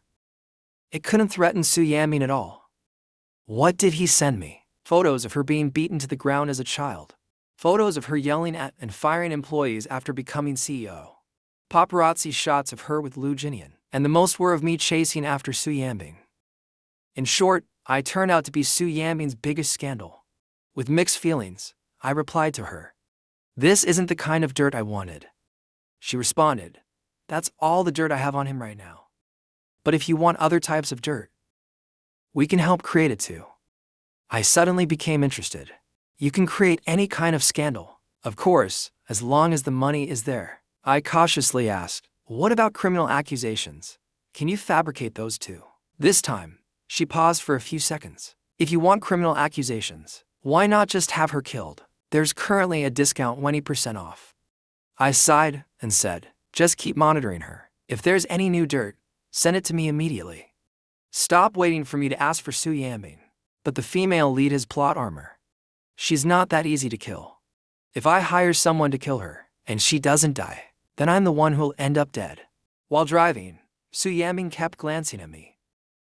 Seeing me right there in front of her, her tormented heart of the past few days seemed to suddenly find a place to rest. I leaned against the seat after sending the message, feigning death. I didn't spare her a single glance the whole time. After arriving home, Su Yanbing dragged me straight to the bedroom. If you won't sleep with me, then your friends won't help either. What's the point of bringing me to the bedroom? My days of freedom were once again taken from me. I was boiling with anger inside, just about to curse her out. But Su Yanbing, like before, ordered me to change clothes quickly.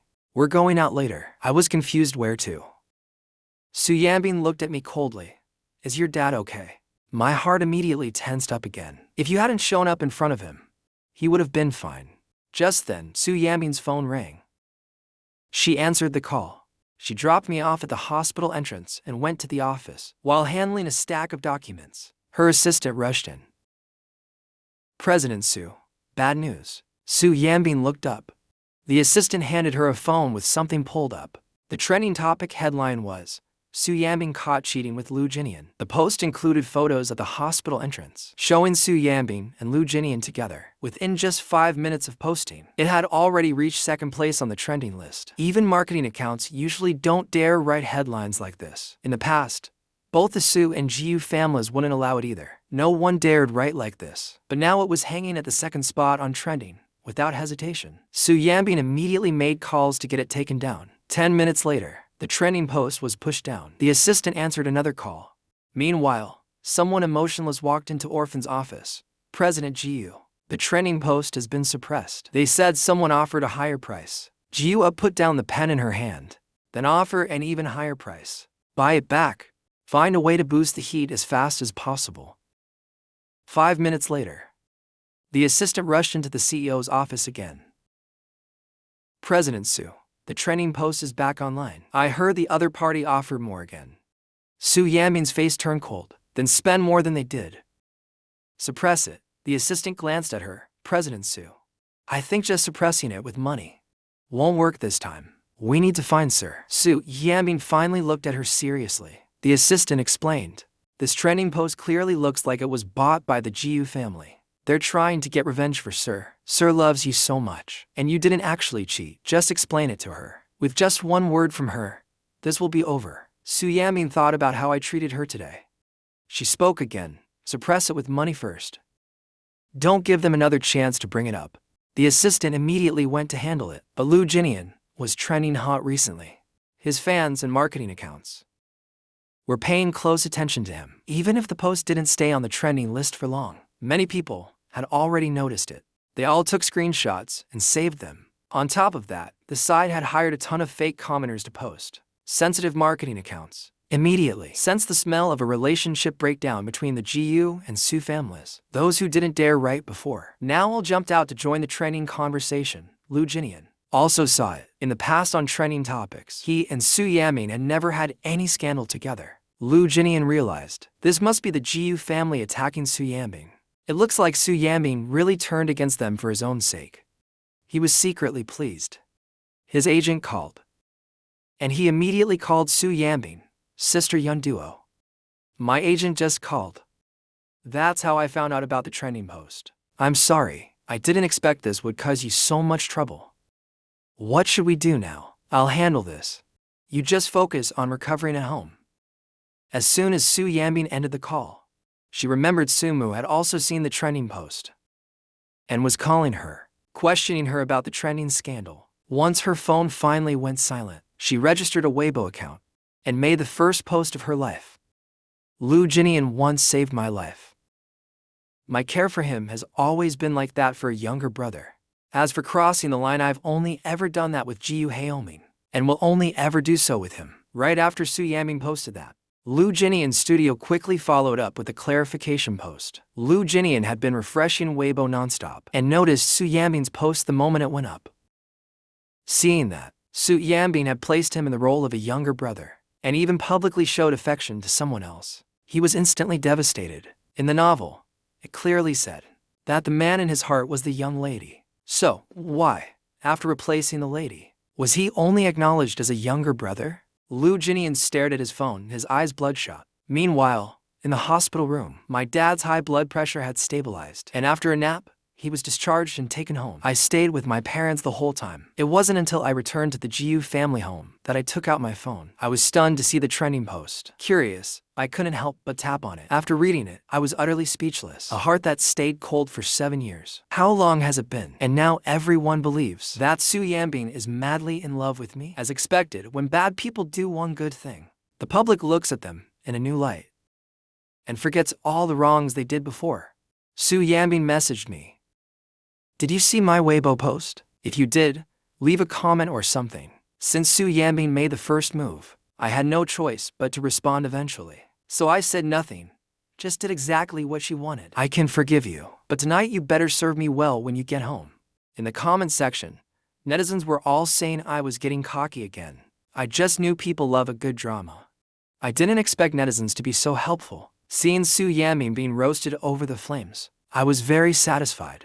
Let's see if she still dares to pull me into her act again. Just as I was about to put away my phone, Su Yanbing sent me a message. Did you mean what you said? I froze for a moment, regretting it wasn't I just playing along with your act. Then Su Yanbing sent a voice message in a flirtatious tone. Come home early tonight? I quickly typed a reply.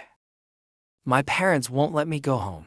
Su Yanbing replied in a commanding tone like a domineering CEO. Be home before 5. I was so mad I wanted to kick someone. Jiu Dongwo and Wen Shuzhen had seen the trending Weibo post showing my interaction with Su Yanbing. They came over and sat beside me, one on each side. My mom began to persuade me. Haoming, are you planning to forgive Su Yanbing?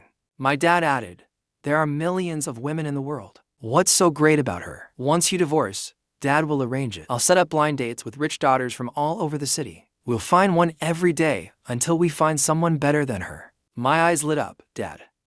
Are you serious? When has Dad ever lied to you? Once you get divorced, Dad, I'll throw you a grand divorce party. By then, we'll invite all the eligible bachelorettes for you.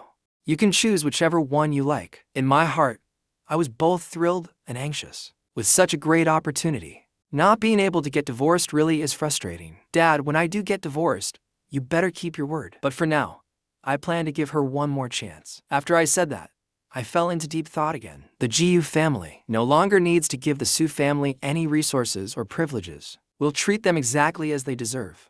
I don't know if Su Yamin is sincere, or if she's doing this for the Su Corporation. Jinnian stared at the phone screen, watching Su Yanbin and Jiu Haomin interact sweetly online. His expression grew uglier and uglier. The sound of a car engine came from outside. He quickly grabbed a mirror and fixed his hair and clothes. Leaning on a cane, he limped out of the room. Ding dong. The doorbell rang. Lumu opened the door. Standing, there was a woman, dressed in luxury, accompanied by several bodyguards in black. They stood at the door, imposing and aggressive. May I ask who you are? I'm Su Yanbin's mother. Lumu let out a sigh of relief and quickly stepped aside to let her into the cramped living room. She looked around in disdain, and her gaze finally landed on Jinnian. Annie, Jinnian forced a smile. Before he could finish his words, she interrupted coldly. I'm here to warn you. Madame Su looked down at him condescendingly. Over the years, my daughter has helped you and your mother a lot. I've kept silent out of pity for you too. She stepped closer, her eyes sharp. But now that your life is getting better, you've forgotten who you are. How dare you go after my daughter? Jinnian leaned on his cane. Listen carefully. Our Su family only recognizes Jiu Haomin as a son-in-law. If I catch you pestering Yamin again, I'll make sure you and your mother crawl back to the slums. As soon as the topic trended, she knew the Jiu family was truly angry this time. She immediately scolded her daughter, then turned and called Wen Shuzhen to apologize. But Wen Shuzhen was firm. Your daughter openly embraced another man right in front of us and walked away proudly. It made my husband so angry his blood pressure spiked. Even if Haomin wants to forgive her, we won't agree so easily. To quell the anger, she had no choice but to come to this poor boy, a guy from a bare household, with a father still in prison. How could someone like that be worthy of entering the Su family's door? After dropping those harsh words, she didn't want to stay even a minute longer. As soon as she got in the car, she called me. I was already upset about going home, but when I saw the call, I answered right away. Haomin, Mom bought some durians for you. That girl must kneel until your anger subsides. I gave a bitter laugh and said, Mom, forget it. She's just taking advantage of the fact that I like her to keep bullying Dad. Mom doesn't even let me come home anymore. Just wait. Mom will stand up for you. Jinnian stood at the window, watching the car drive away. He turned and asked his mother to call Su Yanbin, then exaggerated and embellished everything that had happened today. Lumu stood outside the hospital room, her fingers swiping repeatedly on her phone screen. She only has one son. They've depended on each other since he was young. Even though she knows interfering in someone else's relationship is wrong, seeing her son return from the brink of death, she only wants to make him happy. Ever since your mom left, he's locked himself in his room. No matter how I call him, he won't open the door. Lumu finally dialed Su Yanbin's number. He's very proud. I'm worried he might do something rash. Inside the hospital room, Jinnian leaned against the bedhead, replaying Madame Su's words, his nails dug deeply into his palms. Half an hour later, his phone vibrated. Su Yanbin sent a message. Don't worry about what my mom said to you. I'll handle it. You just focus on getting better. He stared at the screen intensely, his fingertips pale. But in the book it clearly said he was the one Su Yanbin cared about the most. And now, all he got was a perfunctory message. At the same time, Su Yanbin had just put down her phone when her mother called. Your father and I are at the Jiu house. Come over immediately. We're in the Jiu family living room, Madame Su directed, as the driver carried in a box of carefully selected durians and gifts, while Jiu Dongwo and Wen Shuzhen sat with cold faces. Madame Su skillfully put on a smile. It's all a misunderstanding between in-laws. This time, I'll make sure she properly apologizes to Haomin. Wen Shuzhen snorted coldly. You know very well what kind of person your daughter is. In the past 2 years, when has she ever sincerely apologized? We tolerated her again and again. Only because our son likes her. And your attitude when apologizing was decent. But this time, it's just too much. It's all a misunderstanding. She's already posted online saying they're getting married. But there's nothing going on with that person. She just wants to live happily with Haomi. I just went and warned that man too. I munched on sunflower seeds. Too lazy to think about why Su Yanbin wouldn't divorce. I just wondered how to stop her from threatening Haomi again. Seeing Wen Shujin's sour expression, Madame Su asked the driver to bring in a box of durians. Mom picked these durians herself. The thorns are super sharp. Let her kneel on any one of them later. Looking at 5 or 6 durians. Even though Madame Su just wanted the Jiu family's power, I appreciated the sincerity. Half an hour later, Su Yanbin arrived, touched. As soon as he walked in, she saw a row of durians neatly lined up on the floor of the hall. You brat, what are you standing there for? Hurry over here. Madame Su scolded while dragging her over to apologize. Su Yanbin glanced at me. Jiu Dongguo's face darkened. What are you looking at him for? Still hoping he'll speak up for you? Wen Shujin said coldly, if you don't like my son, just get a divorce. We won't stop you. Madame Su hurried to explain. It's all a misunderstanding. She just has a bad temper. But to say she doesn't like Haomi, that's absolutely not true. They were even planning to have a baby recently. Su Yanbin suddenly grabbed my hand. Dad, Mom, I had a bad attitude before. But now, Haomi and I have a great relationship. I'll treat him well from now on. Jiu Dongguo snorted coldly. Anyone can say sweet things. This morning we saw it with our own eyes. How can we believe you? Madame Su immediately said, pick a durian to kneel on. Haomi, help her choose. Someone like Su Yanbin, who cares so much about pride. How could she possibly kneel on durians in public? Of course, I understood Madame Su's intentions. She knew I couldn't bear to let Su Yanbin be humiliated in public. Su Yanbin squeezed my hand tightly. Her eyes filled with warning. Sure enough, I immediately diffused the situation. How about he kneels when we get home? Our parents chimed in right away. Look at my memory. You young people and your emotions. Close the door and do whatever you want. If he doesn't kneel, let me know. Jiu Dongguo snorted. The Su family is playing us. Wen Shujin backed him up. My son likes you so much, and you won't even show this bit of sincerity. Do you really deserve to say you like him? Madame Su quickly smoothed things over. It's all a misunderstanding between families. Let Haomi take a photo, then send it to you. It's just some playful drama between a young couple. Kneeling in front of everyone is inappropriate. Jiu Dongguo glared at Su Yanbin with disdain. If we don't see the photo, the Su family can forget about entering the Jiu family again. Wen Shujin added, Haomi, if you fall for her again, don't bother coming home. I nodded repeatedly. Don't worry, Mom and Dad, I'll definitely take a photo for you this time. Su Yanbin pinched my hand again. And just like that, the matter was settled. I happily took Su Yanbin by the hand and left. The Jiu family servants immediately brought the durians out. Then, without any courtesy, escorted Madame Su out. They didn't even invite her to stay for a meal. I had just gotten in the car when my phone rang. A message popped up in the group chat of 3. How did we do with our performance just now? I immediately replied with 3 thumbs up emojis. Should we go do a guest appearance at the film set sometime? Wen Shujin instantly replied, can I come too? I typed back with a smile, of course you can. I'll take you with me the day after tomorrow. Jiu Dongguo immediately objected. Nonsense, if your mom goes to act. What about me? Su Yanbin was driving. She could hear my phone vibrating nonstop. Out of the corner of her eye, she saw the smile lifting the corners of my lips. I suddenly felt a little bitter inside. In the past, whenever she was around, all my attention would be on her. But now, when Su Yanbin asked what I wanted for dinner, I gave her a mocking look. Does someone being threatened still get to choose?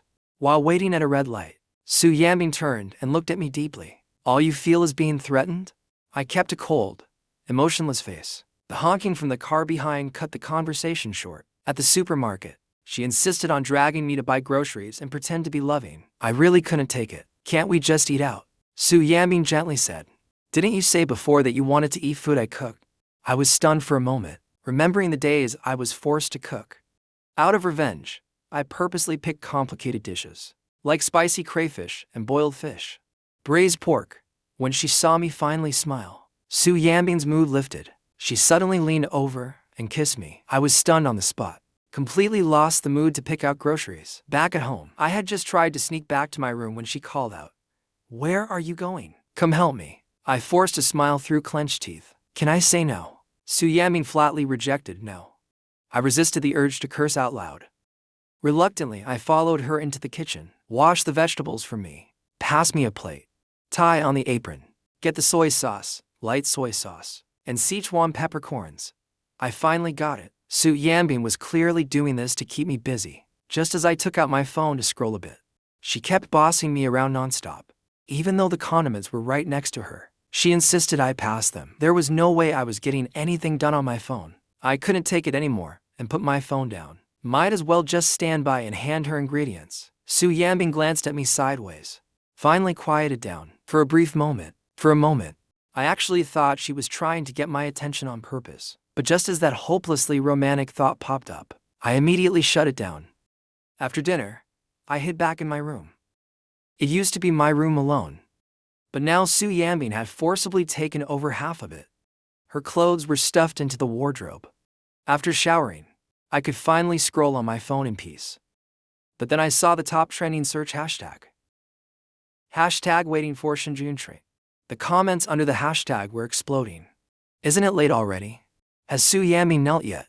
Definitely not. If she had, we'd have seen a Weibo post. My DMs were also flooded. Everyone was asking whether Su Yanbing had actually knelt on roses or durians. On a whim, I started a livestream, then posted the link on Weibo. The gossip crowd flocked in instantly. The livestream room was overwhelmed in seconds. Comments were flooding the screen. Are we really going to see Su Yanbing kneel on durians live? Durians, where's Su Yanbing? Fingers ready. Prepping to screenshot. Heard Su Yanbing was going to kneel on durians. Had to come witness it. But the reality was, the durians were still in the car. Su Yanbing didn't plan on bringing them home at all. Forget live streaming the kneeling. Even if she knelt in private for me alone, both sets of parents would probably have to lecture her all over again. The livestream view count shot up from thousands to tens of thousands. I finally spoke. You guys are being ridiculous. Would I really start a live stream for something so dumb? Any viewers from Jushi City? Today's live stream is just for you. The comments exploded again. Here we go again. Are you about to say there's an earthquake in Jushi again? I laughed reading the comments. Today is all about showering Jushi with love. Friends in Jushi, help spread the word. Anyone coming from Jushi in the next couple days for travel, with a train ticket or plane ticket, can stay at a hotel under the Gushi group for free. It even includes buffet meals. The comments exploded. No way, is this for real? I'm packing my bags right now. People in Jushi are so lucky. The livestream view count surpassed 100,000. Netizens in Jushi went crazy reposting. Suddenly I felt a bit proud what's going on. Netizens from neighboring cities got anxious. If I go to Jushi now, will I make it in time? I added, as long as you're departing from Jushi in the next 2 days, you'll get 2 days of free accommodation. Come experience the local customs of Shi. Of course, you're also welcome to visit other cities. The world is so big. Take your family and go explore. Just don't stay in Jushi. What do you mean don't stay in Jushi? Are you saying there'll really be an earthquake?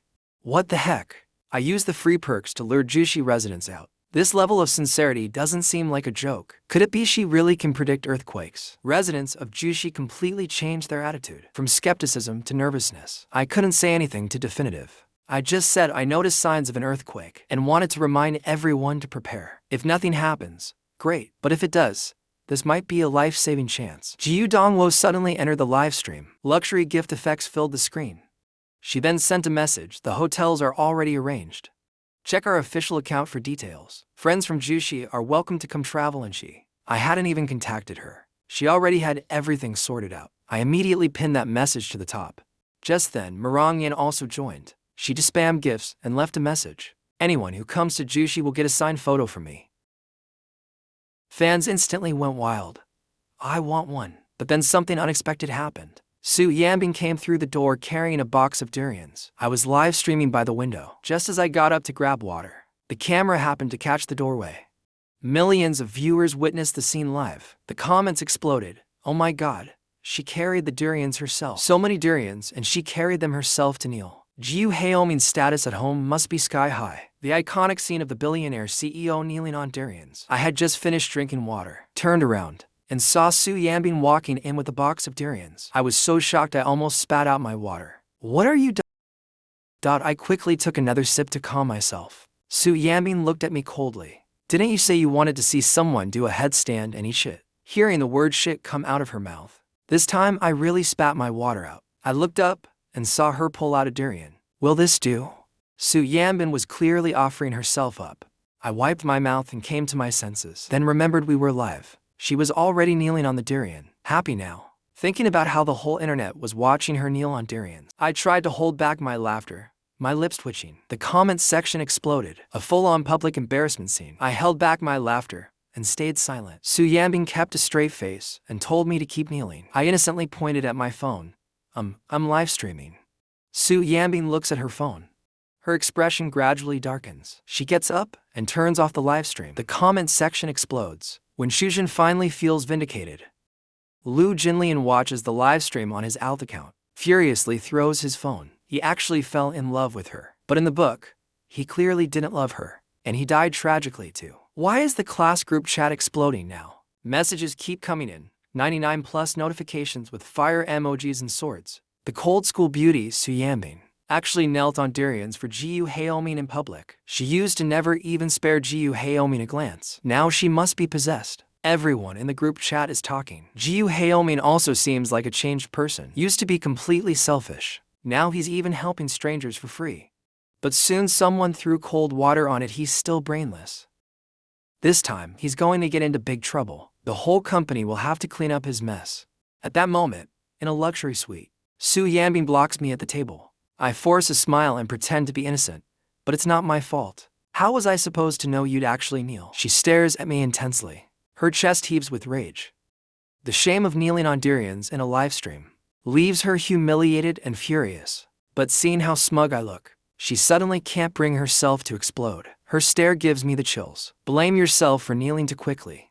Before I can finish speaking, she suddenly leans in. Are you happy now? I sneer. Happy my ass. If I hadn't forced you, would you have knelt? Her eyes darken. I went shopping and cooked with you on purpose. Even knelt on durians to please you. And all you saw was me threatening you. President G. Then what else? If you love someone, would you force them to do things they hate? I adored you for so many years, and you say you never liked me. Before I can finish, she cuts me off. Su Yanbing kisses me. I don't push her away. My chin rests on her shoulder. After a while, she pulled away, pretending nothing happened. I casually open my phone. In the Happy Family group chat, there, when Shujin sent a bunch of memes made by netizens, everyone was gossiping happily. I reminded them to sleep early. Blood in the Night sent a message, all filled with memes of Su Yanbing kneeling on durians. I was speechless. Spent $1 million just to see this. She replied that she would report any kind of gossip, then sent a photo of me and Marong Yan coming out of her room. That day I was just visiting while waiting for her to wake up. And that counts as gossip. Blood in the Night continued. What about her husband cheating? I ended the conversation in anger, logged onto Weibo, and saw a spike in followers. Apparently, netizens were sharing posts about the free hotel offered by Story and its dining standards. Originally, it was meant to be earthquake-related PR. Didn't expect it to be so effective. When I woke up the next day, A is Coming was trending. Netizens posted their plane and train tickets. Thousands were preparing to come. Completely beyond expectations, I quickly called Boer. Too many people are coming to the city. We have to act fast. Will the hotels even have enough rooms? Su Yanbing came out of the kitchen and saw me rushing downstairs making a call. Seeing I hadn't noticed her at all, she walked straight out, without calling me. Only then did I see her stop. Seeing her walk toward me, I quickly said something to Gur and hung up the call. Why are you in such a hurry? Su Yanbing asked. Going to help at the hotel. Before bed last night, Su Yanbing saw her durian kneeling moment trending, and also read news of me predicting the earthquake. Something even professional earthquake monitoring couldn't do.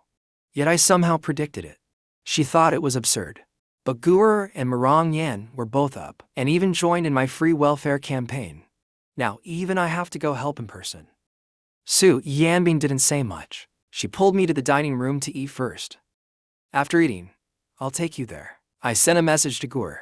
After breakfast, Su Yanbing dropped me off at the Jiu family hotel, then headed to the office. Just entering the building, she heard the employees gossiping. Who would have thought President Su, who scolds us daily, actually kneels on durians at home? Now I'm scared I'll laugh just seeing her. Everyone was sharing memes of her in the group last night. Send them to me quick. I'll look at them next time she yells. Noticing Su Yanbing had arrived, everyone's expressions instantly changed. and they quickly scattered. Su Yanbing walked in with a stern face. People kept sneaking glances at her along the way. The stares didn't stop until she entered her office. She wasn't sure if it was just her imagination, but during the meeting, she noticed everyone was holding back laughter. Her assistant entered with documents. Even she couldn't help but smile. "What are you smiling at?" Su Yanbing shot a cold glare. The assistant immediately straightened her lips and stopped smiling. "Why is the trending topic I asked you to remove last night still there?" Su Yanbing leaned back, her gaze even colder. "President Su, it's already gone viral. Even money can't suppress it." The assistant looked down, wringing her hands, her voice getting smaller. "If the trend doesn't drop now, honestly, it's actually good for the company and for you." "Good thing," Su Yanbing sneered coldly. "The whole internet knows your family is loving and happy. Both companies' stock prices have hit the limit up." Thinking of how nonchalant I looked, she clenched her fists. Before noon at the Story Hotel, hundreds of tourists had already arrived in the city. Online reviews were overwhelmingly positive. The promotional campaign exceeded expectations. "Looks like I really have to go in person." So I personally took charge and started directing. Not a single mistake can be allowed. Everyone in the hotel was rushing around nonstop. Complaints were popping up everywhere. I came back from the restroom and overheard employees complaining. One word from the young master and we're running our legs off. Even with money, you can't waste it like this. 2 days of free service. Not only exhausting, but the hotel might lose $1 million. I stood outside the door listening, without the slightest reaction. What boss hasn't been cursed by their employees? I walked in casually, calmly washing my hands at the sink. With a kind smile on my face, "Do a good job. Bonuses will be given at month's end." After saying that, I turned and walked away. Silence fell behind me. They were probably all scared stiff. Back in the office, Marang Yan was slumped in a chair. In front of her was a pile of signed photos. Her hand was almost ruined. When she saw me come in, her eyes lit up. "Haoming, bro, my hand hurts so much." I twisted open a bottle of water and shot her a cold glance. "You deserved it." She looked at me pitifully. "You've changed. You're so gentle to others, but so cruel to me." I couldn't be bothered to reply. Pulled out my phone. Saw a message from Su Yanbing. "If Jiu family's hotel is full, we can arrange guests in the Su family's hotels." I gave a cold sneer. This is a great chance for the Jiu family to shine. There's no way I'm sharing the spotlight. I outright rejected the suggestion. At 3 p.m., the official story account suddenly posted a bombshell announcement, and the hotel rooms were almost fully booked. But don't worry, we also have chain hotels in other cities. All will be provided for free. As soon as the news dropped, the internet completely blew up. Those who couldn't make it were frustrated by the distance. Netizens immediately began booking rooms in other cities. Story's reputation kept skyrocketing. At first, only the city's tourism bureau was secretly delighted. Now other cities were all overjoyed too. They all began featuring Story hotels in their promo videos. In just half a day, Story hotels became famous nationwide. But the hottest topic was still, after all, only here could you get an autographed photo of Marang Yan. By around 5 or 6 in the afternoon, all the rooms in a city were almost booked. I originally planned to pay and arrange guests to stay at other hotels to boost goodwill towards Story. But unexpectedly, Su Yanbing suddenly stepped in. She posted on Weibo, "If Story is full, our sushi hotel will also accommodate guests for free." Well, great. Jinghao Su Yanbing. Jiu Haoming playing the supportive husband. Jinghao immediately shot to the top of the trending list. Netizens were praising how considerate she was. But I was furious. This was clearly a carefully planned marketing move by me, and she just rode the wave. I was angrily smashing my phone when Su Yanbing called me and came over. To outsiders, she looked like a thoughtful and caring wife, personally coming to pick me up, but I knew she was calculating something. The moment I got in the car, I had a dark face and said coldly, "Why didn't I realize before you're so good at riding trends?" Su Yanbing gripped the steering wheel tightly. Her gaze was complex. She looked at me and said, "You think I did it to chase clout?" She had told me long ago that if reception became difficult, we could send people to the Su family's hotels. During a business meeting in the afternoon, she accidentally overheard people saying that Story hotel was full, and guests had to be paid to go elsewhere. Those people mocked me for being stupid, saying I was creating trouble for Story. So she stepped in to help on her own. But I just assumed she was stealing the spotlight. I sneered.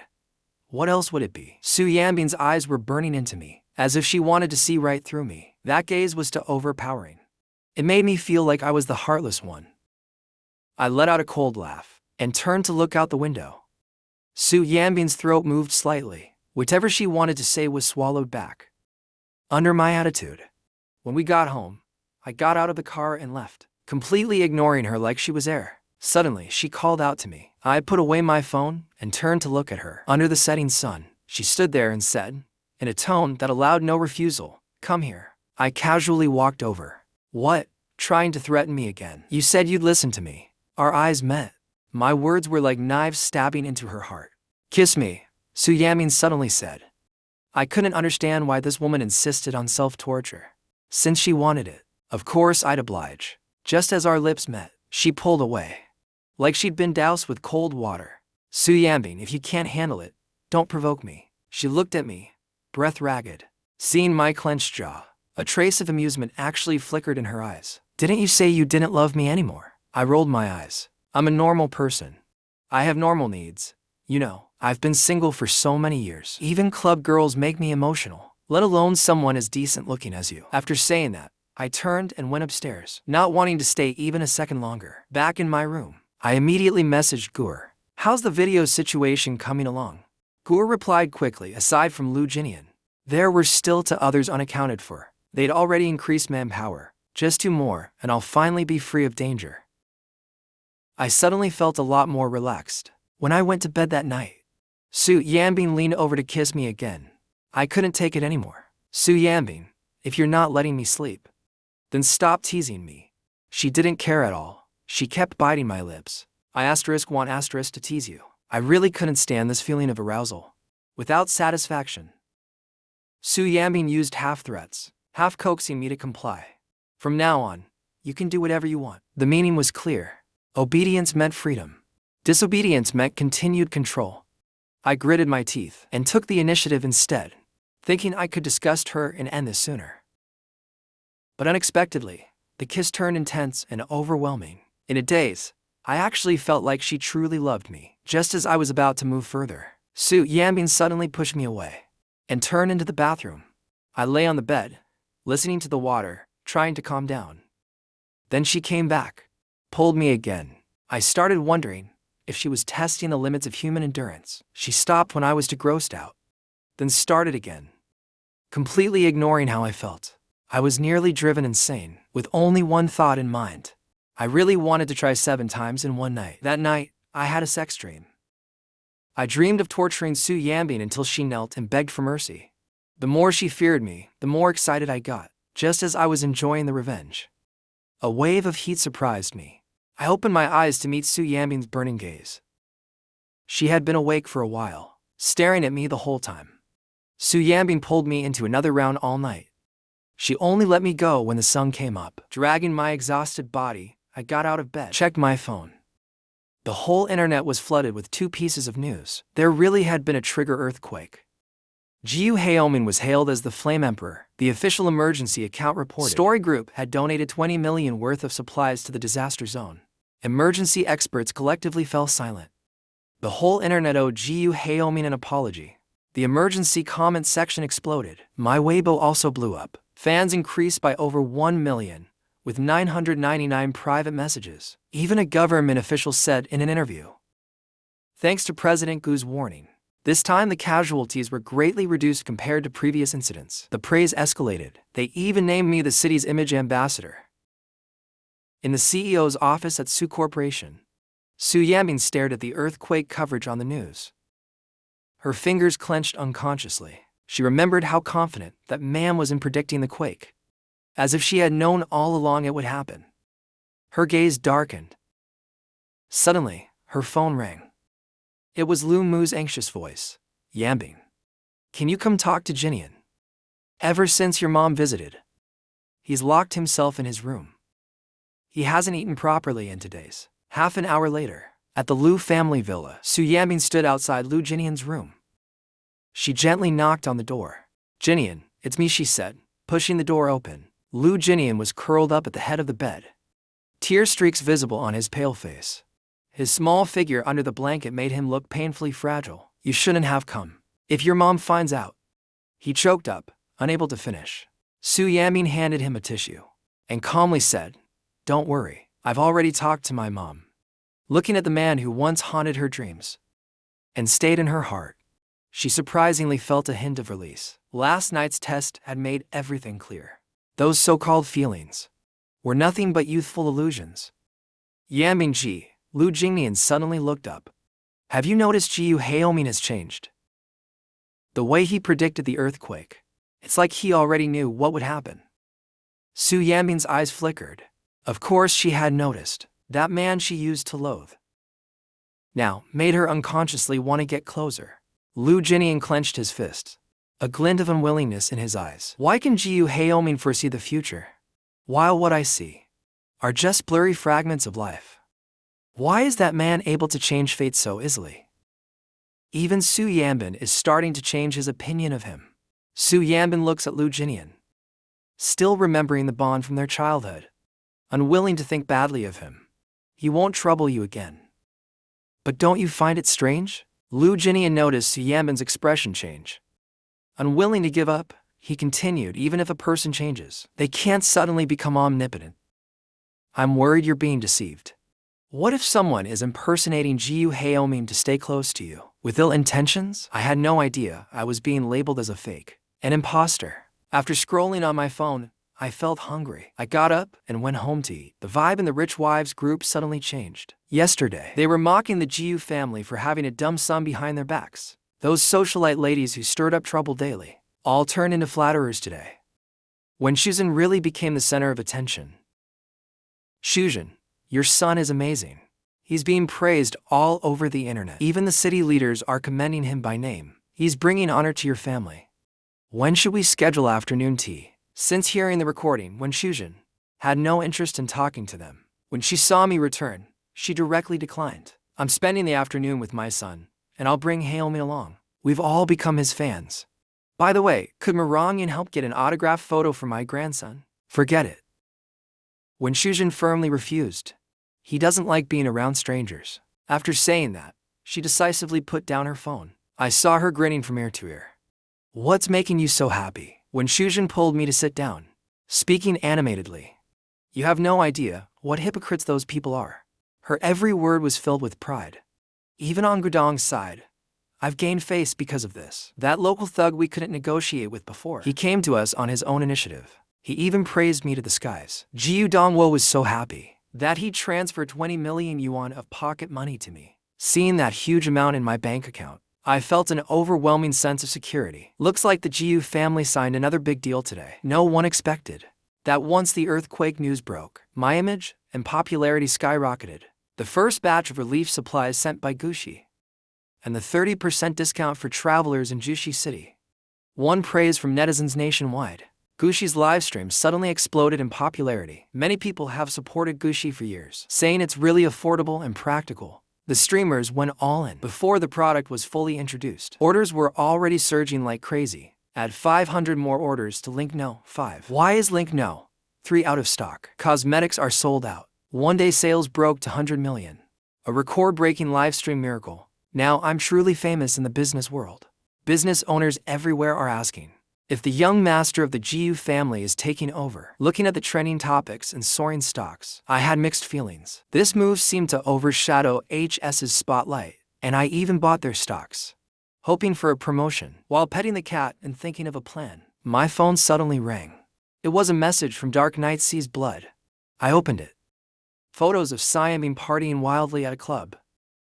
Is that even considered a scandal? I'd be happy if he stayed out every day and never came home to bug me. But reality proved I was being too optimistic. Siambean was clearly intent on making my life miserable. I had just showered and was getting ready for bed when she came back drunk. She stood at the door, staring straight at me. Her gaze was frighteningly unfamiliar. You're not Jiu Haomin, she said with a drunken tone. My heart skipped a beat. You're drunk, I said, trying to stay calm. If I'm not Jiu Haomin, then who else could I be? She said nothing. Suddenly, she kissed me. I pushed her drunken self away and told her to shower first. Then help me wash. She smiled suggestively. And check if I'm clean while you're at it. I was so mad I clenched my teeth. Do I have to sleep? Her gaze sharpened. Try someone else. I dare you. Then she firmly held me down, not giving me a chance to talk back. The next morning, sunlight poured through the curtains onto the bed. I rubbed my throbbing temples. Those scenes from last night. I couldn't stop thinking about them and that damn woman. I rolled over angrily, grinding my teeth, flirting and running off every day, leaving me to rely on dreams to satisfy cravings. This is torture. I picked up my phone. My Weibo followers had increased by over 1 million again. All the trending searches were about the latest earthquake news in Jushi. HX Group donated 20 million yuan, but it barely made a ripple. Meanwhile, Gucci Group's livestream had all products completely sold out. They even had to start pre-sales. Those free benefits tied to earthquake predictions boosted Gucci's reputation immensely. What surprised me more was that the surviving victims gathered outside Gucci Hotel on their own, filming videos to thank me. The scene looked like a fan meeting with a celebrity. Seeing the sincere smiles in the video, my emotions stirred. Back then, I did have some intent to advertise while helping. But in the end, people only remembered the good I did. I casually gave a like to the trending video, commenting, "I'm really not that great." But the comment section exploded instantly. "Brother How, you are the best. No objections allowed. From now on, you're my real brother." That enthusiasm reminded me of my past life, when my live streams couldn't even get 3 viewers in a whole month. How heartbreaking. I put on the newly bought HX clothes and started a live stream. I'm planning to flip HX's narrative around. After all, it's tens of millions in profit. The comments instantly flooded. "Brother How is here. Thank you for saving us. How much was the durian last time, Suyambing?" Waiting for the follow-up, as the gift effects filled the screen, I shook my head with a smile. Life really is magical. I munched on durian while waiting for fans to join the livestream, but the chat was filled with durian talk. No one noticed what I was wearing today. I couldn't help but roll my eyes. "You're all just staring at the durian? Didn't notice how incredibly handsome I look today. If you say I'm not handsome, you're against me." The comments were immediately full of flattery. "Brother How is the most handsome in the world." Until Marongyan entered the livestream. She sent a bunch of gifts and topped the leaderboard. Then sent a comment. "Brother, your outfit is special today." I immediately pinned that comment and casually replied, "Just something I threw on at home." Only then did the fans react. "Oh my god, Brother How is wearing HX? I just bought the same set a few days ago under 200 yuan. Link please." The chat exploded. 200 yuan? That cheap? HX quality is top-notch. It used to be everywhere on the streets. Why is it so hard to find now? I then shared all the brand stories recorded in the books. Turns out HX has quietly donated to disaster relief for years. Even while losing money continuously, they still gave their all whenever the country was in trouble. This time, they donated another 20 million in supplies. The chat exploded again. Brother How's words are all true. My friend works at HS. The company is indeed struggling. This is what a conscientious business looks like. Foreign brands make tons and only donate 5 million. HF's livestream used to only have 100 viewers. The host was still seriously explaining each piece of clothing. Suddenly, the comments blew up. "Host, I want the Jiu Heomin outfit." The small-time host quickly welcomed the new viewers. Jiu Heomin outfit. She hurried to search on her phone. Too funny. She didn't even know I was wearing clothes from her brand. When the livestream showed I was wearing their product, the host was so excited her hands were shaking. Returning to the stream, she saw the comments exploding. She quickly apologized. "Sorry, everyone. I was streaming just now and didn't notice the news online. It's truly an honor that Brother Jiu Heomin is wearing our clothes." The comments went wild. "Host, enough talk. Put up the product link. Link first, chat later." The viewer count of the livestream surpassed 2,000 plus. The small-time host had never seen anything like this before. Her palms were sweating nervously. She quickly posted the product link. "This top is our featured item this season." Before she finished talking, the comments exploded again. "It's sold out already." The host quickly apologized. "So sorry. All the inventory for Brother Heomin's outfit is gone. You can check out the other styles too. Even the flagship store is sold out. Guys, it's fine if you just buy the same brand. The important thing is it's recommended by Brother Heomin." In less than 30 minutes, tens of thousands of items sold out more than the total summer sales combined. Fans who didn't manage to buy were still complaining. News of this quickly reached the company executives. HX's official blog quickly posted. We're honored that Gu Haomi wore our clothes. Thank you for the recognition. We're not worthy of being called a role model. There's still much room for improvement. We look forward to working together in the future. The livestream chat exploded once more. Brother How, are you secretly a celebrity? Everything you wear is now out of stock. I slowly nibbled on durian. Is that so? Suddenly, gift effects filled the screen. Marong Yen sent a carnival gift. Marong Yen sent a sports car. Marong Yen sent a pumpkin carriage. Sis, you're here again? I said helplessly. Marong Yen commented, just went out and bought a full outfit. Someone else took my top rank. Brother Haomin's popularity is really something. Fans teased, sis, you're a celebrity yourself, but you turn into a simp when you see Brother How. Brother How already has a wife. Aren't you afraid Su Yamin will get jealous and blacklist you? Marong Yen replied boldly, would she dare? She's the woman who once kneeled on durians in front of Brother How.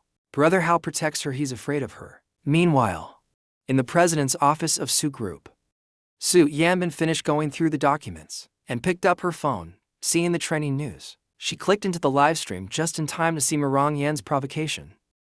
Su Yamin sent 10 carnival gifts. The chat exploded wholly. The main wife has entered. President Su said she's afraid of her husband. Marong Yen, you want to try kneeling on durians? Seeing the stream getting off topic, I kicked both of them out. The chat immediately went silent. I took the opportunity to promote the new drama airing next week, *Rebirth*.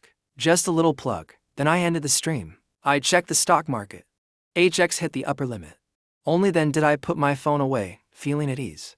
Then suddenly, Su Yamin called me. I held back from hanging up, didn't reply to her text either. Is this how you treat me after streaming for someone else? I patted Snowball's head.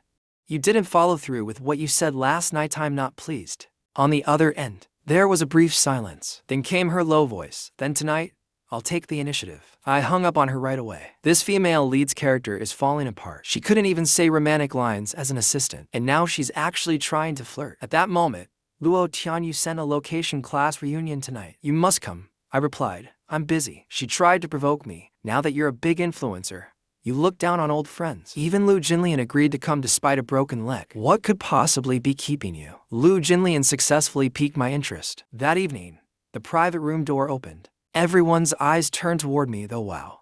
I'm fine. The popular star is here. Come in, come in. I stood at the door, but my gaze was unknowingly drawn to a woman sitting in the corner. She lazily lifted her eyelids. Our eyes met. This woman is really beautiful, but why don't I remember her at all? She let me look at her freely, with a faint and elusive smile on her face. Suddenly, my phone rang. It was a call from Su Yanbin. Hello? You're at a class reunion. Why didn't you tell me?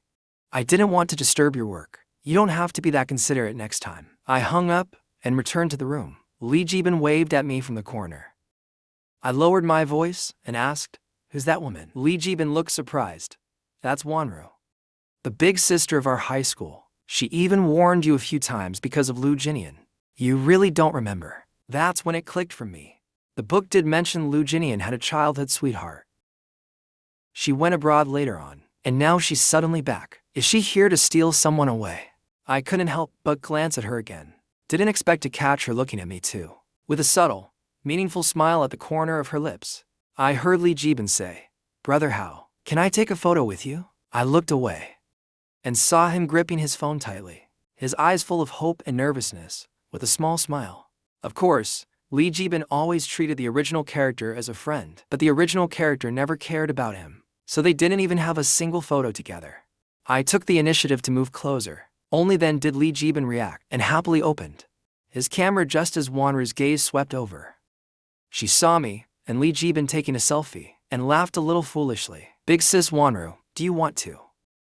Xia Wanru coldly looked away. Just then, the door to the private room opened. Lu Jinnian entered, leaning on crutches. I instinctively looked toward Xia Wanru and saw she was staring directly at Lu Jinnian. Lu Jinnian also saw her, his eyes lighting up. He walked straight toward her with his crutches. I felt completely off. Lu Jinnian came despite having a fracture, not for Su Yanbin, but for this woman. He dumped Su Yanbin. That's why she changed her mind about the divorce. That was a 7-year relationship. No, wait. Xiao Wanru. When did you come back? Z's. So many people, and the celebrity only noticed Wanru. Amid the crowd's teasing, Xiao Wanru slammed her tiles on the table and stood up. Lang Meng glanced around and picked up the scattered tiles, giving them some space. Only then did Xiao Wanru look at Lu Jinnian. Her gaze was distant. Injured like that, and you're not resting at home but came here. We couldn't meet in private anymore. Lu Jinnian looked at her carefully. In the book, there was no news of her even until death. Why is she back now? Su Yanbing didn't like him. Even with Lu Jinnian's identity, he couldn't make her love him. But this woman was different. They were childhood sweethearts. I heard she's successful now. Very impressive. I came hoping to run into you. You left without a word. All these years, you gave me no news. I could only hope to see you at a reunion. Xiao Wanru gave Lu Jinnian a cold glance. Her expression was unreadable. Lu Jinnian stared at her blankly. His voice trembled. Why didn't you contact me all these years? Xiao Wanru sneered. Who do you think you are to me? Her words stabbed into Lu Jinnian's heart like a knife. He clenched his fists, thinking of all the awful things he said back then. I thought at least we were still friends. Xiao Wanru, never befriend men. Lu Jinnian's eyes turned red. Then what do our memories count for? Xiao Wanru sneered faintly. Only those dissatisfied with the present dwell on the past. Her sharp gaze seemed to pierce through his downfall. At the tip of the blade, someone suddenly mocked Jiu Hailming. Your wife even livestreamed kneeling on durian. Why did you come alone? I was munching on melon seeds, watching the drama. I leaned back on the sofa lazily when I heard that. I'm not disabled. Why must I bring my wife? Luo Tianyu was choked by the remark. Then he chuckled and said, who was the one pestering for marriage back then? That was a disease I swirled my glass indifferently. Now I'm cured. Xiao Wanru suddenly chuckled softly. Her gaze landed on me. I'm afraid chronic conditions aren't so easily cured. Lu Jinnian stared at her intently. His cane creaked under his grip. He clearly didn't even want to look at him, yet still spoke up for me. On the other side, Li Jibing added fuel to the fire against Luo Tianyu. Your wife cheated on you, and you're still flaunting your love. Aren't you afraid people will laugh? More and more classmates gathered around. As soon as those words landed, Luo Tianyu and his wife's expressions instantly changed. Who are you calling a cheater? He kicked over the tea table, almost hitting us. I pulled Li Jibing up, coldly said, why so defensive if you didn't cheat? Li Jibing echoed, exactly, feeling guilty much. Luo Tianyu snorted. I don't believe you, Jibing. You're just jealous of our happy relationship. I scoffed, and Jibing sneered. What's there to be jealous of with a woman like her? Are you asking for it? Luo Tianyu's wife grabbed a wine bottle and was about to strike. I shielded Li Jibing behind me, stepped forward and said, come on, throw it right here. If you hit me, you won't make it out of jail. Luo Tianyu quickly pulled his wife back. She knew it well. The Jiu and Su families weren't to be offended. The entire internet is backing me now. Getting violent would be suicide. He could only lash out at Li Jibing. You're really good at bullying with backing now. Even a woman like her wouldn't want someone like you. I sneered. Since when was being liked by a woman like her something to brag about? Is that all you've got? Classmates all raised their phones to support Luo Tianyu. A woman like her, spending money to keep a man. I've even seen her with my own eyes. Going to nightclubs to cheat on him. Totally unacceptable. Everyone shut up. Luo Tianyu roared. He still refused to believe it. That obedient, submissive wife, who pleased him in every way in bed, could betray him. Just then, Zhao Feng dropped a link in the group chat. See for yourself, it's already trending online. He clicked on it. It was solid proof of his wife's infidelity. Photos and videos, all the evidence was there. Luo Tianyu's hands trembled. He pushed his wife away, heart twisted in agony. The deeper the love once was, the more painful it was now, and the more hatred he felt. Li Jibing nudged me. While I was looking at the post, I was shocked. The plot clearly hadn't even progressed to the part where I drugged Lu Jinnian. So how did it get exposed already? The former assistant. I leaked that part to help Lu Jinnian. So who's stirring up trouble now? I was still trying to figure it out when Su Yamin's voice suddenly rang in my ear. What's got you so focused? I looked up at him, then glanced toward Lu Jinnian not far away. He was staring blankly at Xiao Wanru. He didn't even notice Su Yanbing had arrived. I casually replied, "Nothing worth seeing." Su Yanbing grabbed my hand, "Learn from the experience." I sneered, "Exactly. What I need to learn is how not to be threatened." Her expression changed slightly. Then she leaned closer and said, "What you need to learn is how to love me." At that moment, Lu Jinnian finally noticed me. Seeing Su Yanbing so close to me, he slightly lifted the hand holding his cane. He almost got knocked over by a passing classmate. "Are you blind?" the classmate yelled. "If you break young Master Lu's leg, can you afford it?" Fu Yanbing frowned and pulled me over. "What are you doing here?" Lu Jinnian immediately put on a smile. "Hailming, I've always wanted to explain to you. No need, just focus on your recovery. Take care of yourself." I tried to walk away, but Su Yanbing held me back tightly. I had no choice but to watch. I already saw through the act. Lu Jinnian, the fool of this world. Now, relying on his jade destiny to turn things around, pretending to be magnanimous, but secretly stealing everything from me. First, he stole my on-screen partner Marongyan. And now he's eyeing Su Yanbing and Xiao Wanru. Over there, Luo Tianyu was completely humiliated. This farce should come to an end. At dinner, Lu Jinnian sat next to Xiao Wanru. I sat across from them on purpose to watch the show. Lu Jinnian stared at Xiao Wanru the entire time, not even a glance towards Su Yanbing. Not sure if he truly moved on, or was just avoiding suspicion. I whispered to Su Yanbing, "Do you think they suit each other?" She answered calmly, "They match well." I secretly observed her expression. No sign of emotion at all. Xiao Wanru leaned lazily with a drink in hand, absently gripping the wine glass. Her gaze swept past us casually. But her face revealed nothing. The more I watched, the more interesting it felt. Could the story be changing? Is it no longer about the childhood sweetheart losing to money, but the male lead groveling in regret instead? And now Su Yanbing has become a side character. "What are you looking at?" Su Yanbing suddenly placed her hand on my leg. She noticed I was looking at Xiao Wanru and was clearly unhappy. I was about to snap back when the game started. While everyone played Truth or Dare, I quickly messaged Orphan. I told her to send me info on the 2 missing people from the video call. It's part of the original host's dark past. I had Orphan investigate it secretly all along. I had planned to wait until everyone signed the waiver, then go deal with the most difficult Lu Jinnian. But the situation has changed now. Orphan quickly replied, and even invited me to her grandmother's birthday banquet. Why didn't she say so earlier?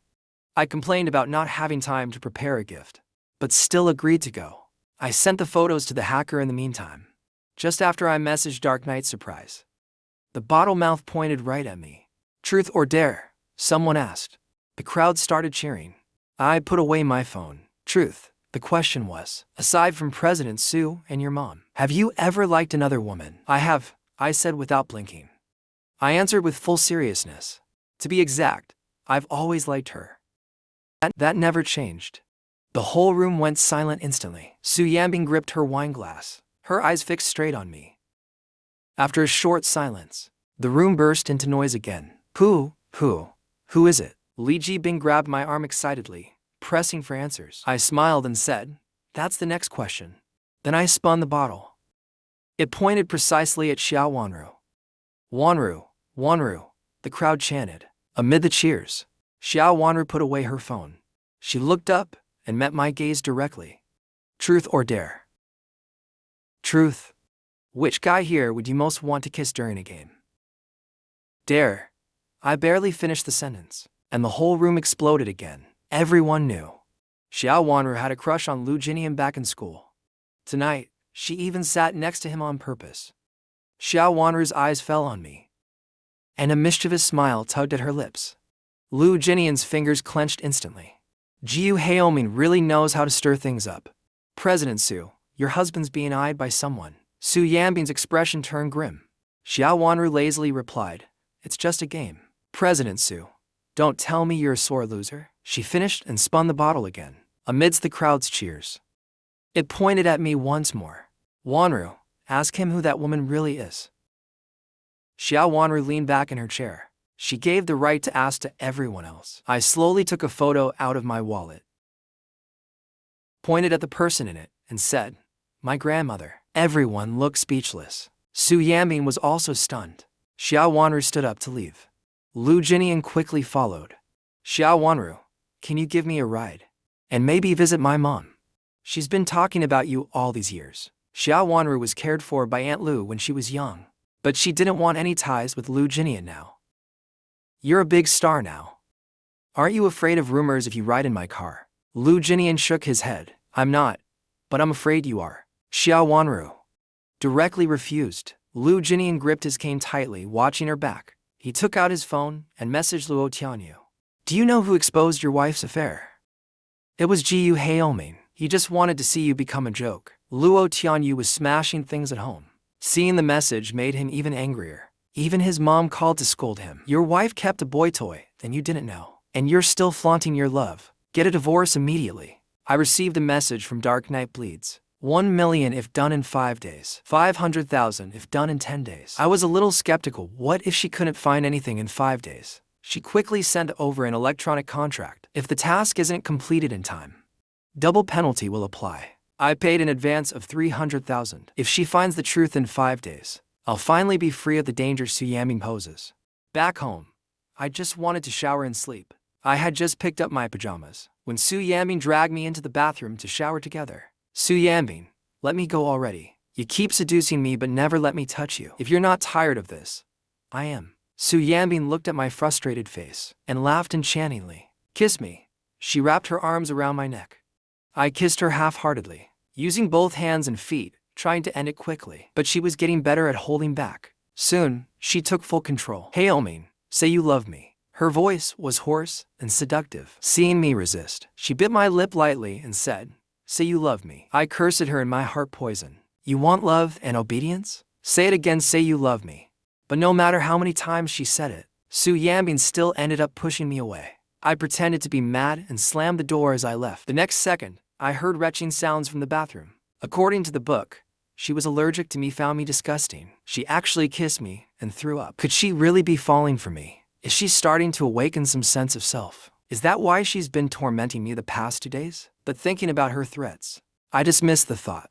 I fell asleep instantly. The next morning, I was woken by my phone ringing. Su Yaming had already gone out. It was a call from Orphan. Then I remembered it's her grandma's birthday. I picked up right away. I'll be right there. I hung up, quickly got ready and left. I saw Orphan leaning on the car, and I got in first stop, the mall, to buy a gift. Your parents already prepared something. That's their business, I said. I want to give something from the heart. In the original memory, before meeting Su Yambing, our whole family would visit Grandma every year for her birthday. But after meeting Su Yambing, the original host skipped it for 2 years in a row because of her. Still, every year when my parents returned, they brought back things Grandma made for me by hand. Knitted gloves, scarves, even a peace charm from the temple she visited that year. A nearly 80-year-old woman putting in that kind of care shows just how much she loved the original host. Too bad the original was too focused on appearances. He never used a single gift she gave him. Orphan glanced at me. You're really going to the mall? I asked. What does your grandma like? She looked at me gently and said, she like whatever you buy. Stop fooling me. I glared at her. She smiled and said, I'm serious. You prepared clothes. I'll buy shoes for grandma then. I was very thoughtful while picking out shoes. I know elderly folks in the countryside like to stay active, so I chose a pair that were both lightweight and slip-resistant. Orphan watched me seriously picking them out, a bit stunned. Before leaving, I noticed she was still zoning out. I nudged her arm. What are you daydreaming about? Let's go. I'm broke too. She suddenly said, lately I've had double the workload because of you. Isn't all this hard work worth a pair of shoes? How could I not understand her little thoughts? Someone in love always tugs at your heartstrings. I agreed cheerfully. Sure, go buy them. By the time we arrived at the hometown, it was already noon. The house staff was busy preparing lunch. Grandma, now 78, was still strong and healthy. She was overjoyed to see us, especially when she saw me. Haoming's here too. Why didn't you tell me beforehand? I quickly stepped up and held her calloused hand. Grandma, I was the one who told him not to. I wanted to see if you were still mad at me for not visiting in years. Young people have their own things to deal with. I might be old, but I understand very well. Grandma held my hand and led me inside. Orphan followed behind with the gifts. I brought Grandma her usual medication, as well as some supplements and snacks. Orphan carefully explained to Grandma how to use them. At lunch, Grandma had me sit on her left, an orphan on her right. The old lady was beaming with joy. She looked as happy as if it were New Year. When blowing out the candles, Grandma said with a smile, "In this life, all I wish for is for Warner to bring home a grandson-in-law soon." A relative chimed in. "That's right, she's always focused on work. She won't even go on blind dates." When Shujin added, "Warner, your grandma just wants to see great-grandkids. Don't let work take over your whole life." The orphan blushed from being rushed. I was just waiting to laugh at her. Suddenly, my phone rang. It was Su Yamin calling. Turns out someone snapped photos of me and the orphan shopping and posted them online. I even became the mystery boyfriend. Su Yamin saw the trending post and recognized me. She got mad and called immediately. Her voice was as cold as ice. "Where are you?" I answered the call under a big tree. I felt like she could explode at any moment, though I didn't know why she was angry. It was better not to provoke her now. I obediently explained. "I'm in the countryside for the orphan's grandma's birthday. I was going to tell you, but I was afraid of disturbing your work." "Afraid of disturbing me?" Su Yamin snorted coldly. "Jiu Haoming, how many calls did you hang up on me during work before? How many harsh words did you say? And now you're pretending to be thoughtful?" I sighed helplessly. "Don't be like this. Stop making things up. Keep going." She mocked me. "Since when did you start caring about what others think? This trick doesn't work anymore. Come back within 2.5 hours." She ordered coldly. I couldn't take it anymore. "Su Yamin, besides threatening me, what else can you do?" There was a moment of silence on the other end. Then her voice turned sharper. "You forced me." I suppressed my anger and tried to appease her. Yes, it's my fault. I'll make it up to you tonight, okay?" "How will you make it up?" "Anything you want. I want you to personally cook for me." I interrupted her. I interrupted him. "That's it. Women are getting harder to please." "Of course, that's not all. I'll tell you the rest when you get home." I casually agreed and finally hung up the phone. As I turned around, I saw the orphan holding a cake, standing not far away. She walked over and handed me the cake. Looking at my gritted teeth expression, she softly asked, "Did she give you a hard time again?" "I can handle it." I casually spoke while eating the cake. We leaned against the same big tree. I looked at her and asked, "You're 28 and still not dating?" "Never met someone I liked," she replied. I looked up at the blue sky. "I've met someone, just not mutual feelings." I silently finished every bite of my cake. Mutual love is so rare in this world.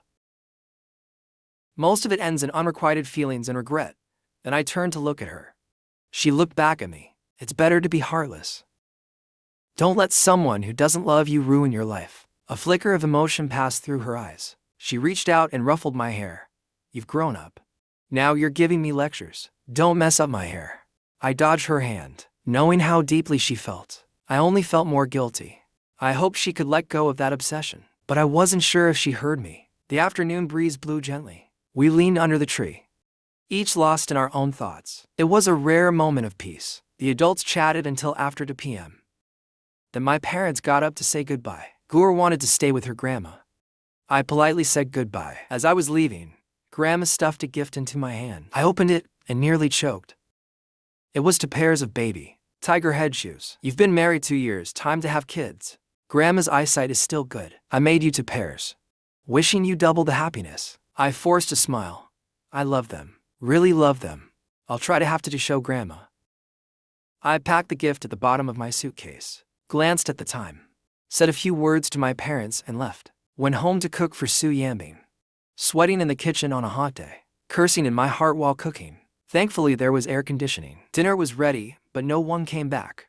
I checked my phone, it was frozen. Half an hour ago, a message came, "Brother Hao, the one I had a crush on got married today. I'm feeling down. Can you come keep me company? The address is the driving school bar." No one answers the phone. Saw his moments post 15 minutes ago, 9 bottles and a photo. Pei Wen was drowning his sorrows in alcohol. 7 or 8 guys and girls sat around. One had red and green dyed hair. A boy in black with smoky eye makeup stared at the darkened phone screen, exhaling a smoke ring. He turned to look at the tied-up Li Jibing. "Do you think Jiu Haomi will come save you?" Li Jibing sneered. "Didn't they tell you? I'm just an errand boy. I don't carry much weight. What use am I?" Asterisk slap asterisk. A slap landed across his face. "If he doesn't come, you're dead meat." Li Jibing gritted his teeth. "If he comes, none of you will escape." At that moment, the door to the private room opened. I rushed straight toward Li Jibing. Suddenly, two big men jumped out from the shadows and restrained me instantly. Click the door locked. It all happened so fast. 7 or 8 thugs surrounded me. The ringleader, a flashy punk, sized me up. Take him away. I calmly said, you know kidnapping gets jail time, right? Do you know who I am? How much are they paying you? I'll pay triple. No one responded to what I said. Suddenly, chaos erupted outside the door. There was a constant banging on the door. The hallway was packed with people. Someone holding a wine glass shouted, the locked door is suspicious. Brother How might be in danger. Damn it, get out of the way. A big guy nearly 1.9 meters tall stuffed a wine bottle into someone's arms and rolled up his sleeves, then kicked hard at the door. Bang, the door flew open. The crowd swarmed in. They knocked the 2 guards at the door to the ground first. The 2 looked at the room now packed with people and were completely stunned. Tired of living, huh? You dared touch Brother How? Someone kicked a wine bottle into the air, aiming it straight at the opponent's head. In the blink of an eye, all the restraints on me were removed. I sat up, totally confused. Who are you guys? We're all from Jushi. We're your fans. A girl stepped forward and said, I saw you in the hallway earlier, and immediately called for help in the group chat. Turns out they were all from Jushi after the earthquake. They created a group and arranged to meet. Never expected to run into me in trouble. Looking at these complete strangers standing up for me, my eyes welled up. Tonight, it's on me. Nobody goes home sober. Brother How is awesome. Everyone cheered. I walked up to the woman who took the pictures, grabbed her phone, and unlocked it. I scrolled through the gallery. Sure enough, there were quite a few damning videos. I forwarded the evidence to my own phone, then carefully checked her call logs and chat history. After that, I decisively called the police. While waiting for the cops, I told everyone to keep drinking. Brother How, thanks to you, I might not even be alive otherwise. If you ever come to Jushi, be sure to find us. We'll treat you to all the local delicacies, just as we were enjoying ourselves. Su Yaming's video call suddenly came through. I stepped outside to answer it. On screen, she looked annoyed. Where did you run off to again? I went for a stroll down the path to the underworld. Speak properly. Turns out there was trouble at the C-City branch this afternoon. Su Yambing had to go on a last-minute business trip. She'd been busy and just returned to the hotel, only to find I hadn't sent her a single message. She rubbed her temples wearily, trying to suppress her anger. Suddenly, the video cut out. My phone died and shut off automatically. I shrugged and went back into the private room to keep drinking with everyone. Li Jibing, who had been knocked out, came too. He looked around the packed room and blurted out, Brother How, what the heck is going on? Looks like a pyramid schemed in. That's right, I'm the ringleader. I used his phone to create a group chat and shared the group photo with everyone. Just then, the police arrived. Seeing the packed room, they grew alert. What's going on here? We're witnesses. Everyone shouted in unison. Kidnapping and extortion, how many years does that get? This must be punished severely. Only then did Li Jibing remember he'd been kidnapped. He hugged me emotionally and sobbed. Brother How, I'm sorry. They took my phone and sent those messages. From now on, I'll be your right-hand man. You know I can fight, right? I said goodbye to everyone, then got into the police car with Li Jibing to give our statements. Sitting inside, watching dozens of people seeing me off, I felt, in a daze, like a real boss, and it felt pretty good. After this kidnapping incident, I realized that money alone isn't enough. I also need the ability to protect myself. I turned to ask Li Jibing, does Xiao Wanru's security company have a branch here? I'm not sure. I'll ask in the group chat. Li Jibing pulled out his phone, but I don't know if she reply. He tagged Xiao Wanru in the chat. Do you have a branch in the city? Looking to hire a few bodyguards. Someone in the group immediately joked, Sis Wanru's security is super expensive. Li Jibing, can you even afford it? Just putting your photo by the bed wards off evil spirits. Even ghosts would run away. Why would you need bodyguards? Li Jibing was speechless. I'm asking on Brother Hao's behalf. Then he deliberately played it up. Tonight, someone was jealous of Brother Hao and sent a gang of thugs to kidnap him. The group immediately exploded. What happened? Spit it out. Li Jibing grinned mischievously. The result, they were photographed and caught HIV. My Brother Hao is such a proud man. He doesn't even want to live anymore. I have to watch him 24/7. The group chat erupted. Is it true or not? I told you never get too cocky. Who's got the guts to do that? They must have a death wish. At that moment, Jinnian saw the message. He curled his lips into a cold sneer.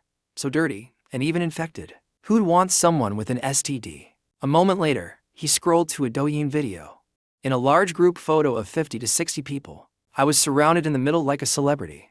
The caption read, "Had drinks with Brother Hao before leaving, so happy." It really was a blast. The comment section was full of envy. I wish I could drink with Brother Hao too. Jinnian looked furious. Li Jibing excitedly bragged to me about what he'd done in the group chat. Suddenly, I received a friend request from Xiao Wanru. I was shocked. Xian's security company is looking for bodyguards. Come by and take a look. Li Jibing immediately told me. I leaned back in my seat and thought about it. Ask if they're accepting trainees too. Soon we got a reply. Come check it out tomorrow. Li Jibing, eager to join me, agreed instantly. Then someone in the class group chat posted a video and everyone started tagging me like crazy. Li Jibing, get out and face us. Ugly people stir up the most drama, changing everything just to feel important. Li Jibing clapped back. I just want to see who can't stand Brother Hao doing well. Too bad he really is doing well. Some people are gonna be in trouble. When we came out of the police station, a car suddenly pulled up in front of us. The window rolled down. It was Marong Yan. I got in the car and asked, "Why are you here?" "I saw online that something happened to you. I couldn't reach you by phone. I was worried." She looked me over carefully before driving. "Who told you?" "A fan. They saw you drinking without me. And your phone wasn't working. So I asked a fan for info. Aren't I clever?" I leaned back in the seat. My heart felt warm. Even my own sister never cared about me this much. This girl I'd known for less than a month came out in the middle of the night to find me. Marong Yan looked at me in the rearview mirror. "Brother, do you want to eat something?" The always quietly Jibing rubbed his belly and quickly said, "Yes. Brother Hao hasn't eaten tonight, right? And I'm hungry too." The three of us found a late-night diner with private rooms. We only went home after eating our fill. I opened the door to find the room pitch black. Su Yanbing wasn't even at the dinner table. The food hadn't been touched. I went to my room and plugged in my phone, then took a shower. Came out with wet hair and turned my phone on. Su Yanbing's unread messages popped up on screen. "You've got guts, huh? Hanging up on me and turning off your phone. Going clubbing at night like that. Have I been too nice to you lately?" I could feel her anger through the screen. I quickly replied, "My phone died and shut off automatically. Just charged it." As soon as the message sent, Su Yanbing replied, "I'm on a business trip in Sea City for a few days. I've booked you a flight for tomorrow morning. Come keep me company." Suddenly, I remembered the plot in the book. Wasn't this the part where someone died at the construction site? The original character took a knife for him at this point. Then that woman ran off and got chased by paparazzi. Jinnian left the injured original character at the hospital. Now's my chance. This time, I'll be the one watching him take the hit. I was originally going to register with Li Jibing at the security company, but now I could only transfer him 20,000 yuan. I'm going to Sea City. You go register first. We'll talk when I get back. Li Jibing shook his head repeatedly. I can't do it. You can. I cut him off. Train well and be my bodyguard. When he heard he could stay by my side, he agreed instantly.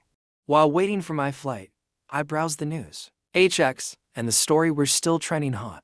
Sales in the livestream room skyrocketed. Hotel occupancy surpassed 80%. It's dominating the industry. My little savings stash has been growing too. The only unpleasant thing is the danger around Su Yanbing. But she won't be jumping around for much longer. After landing, I took a cab straight to her company. From afar, I saw a crowd gathered at the company gate. There was a lot of commotion. I didn't ask the driver to pull up to the front. I got off early and hid in a cafe across the street. I picked a private room with a clear view of the entrance. "What's going on at your company?" "I'm downstairs. There are a lot of people outside." I messaged Su Yanbing to meet me at the hotel. She replied quickly. Of course, I didn't go to the hotel. I ordered a coffee, snacked on sunflower seeds, and watched the drama. I heard there was an accident at the construction site. Families of the injured workers came to seek justice. When security tried to intervene, someone held a knife to their own neck and threatened them. The police only managed to clear the crowd later, just when everyone thought things had calmed down. Su Yanbing came out while talking on the phone. Suddenly, a middle-aged woman dressed as a cleaner rushed at her and stabbed her hard. That woman was the wife of one of the victims. Her husband had died in the accident too. She no longer wanted to live, and wanted to take the new boss down with her. But the real culprit had already fled long ago. Su Yanbin was only there to clean up the mess. Su Yanbin reacted quickly and dodged slightly, but her shirt was already soaked in blood. Even I winced at the sight. The original character was dumb enough to take the hit for her. An hour later, Su Yanbin sent me the hospital address. I pretended not to know and arrived at the hospital room. What happened to you? Is it serious? Su Yanbin leaned against the bed frame, her sharp eyes looking like they could see right through me.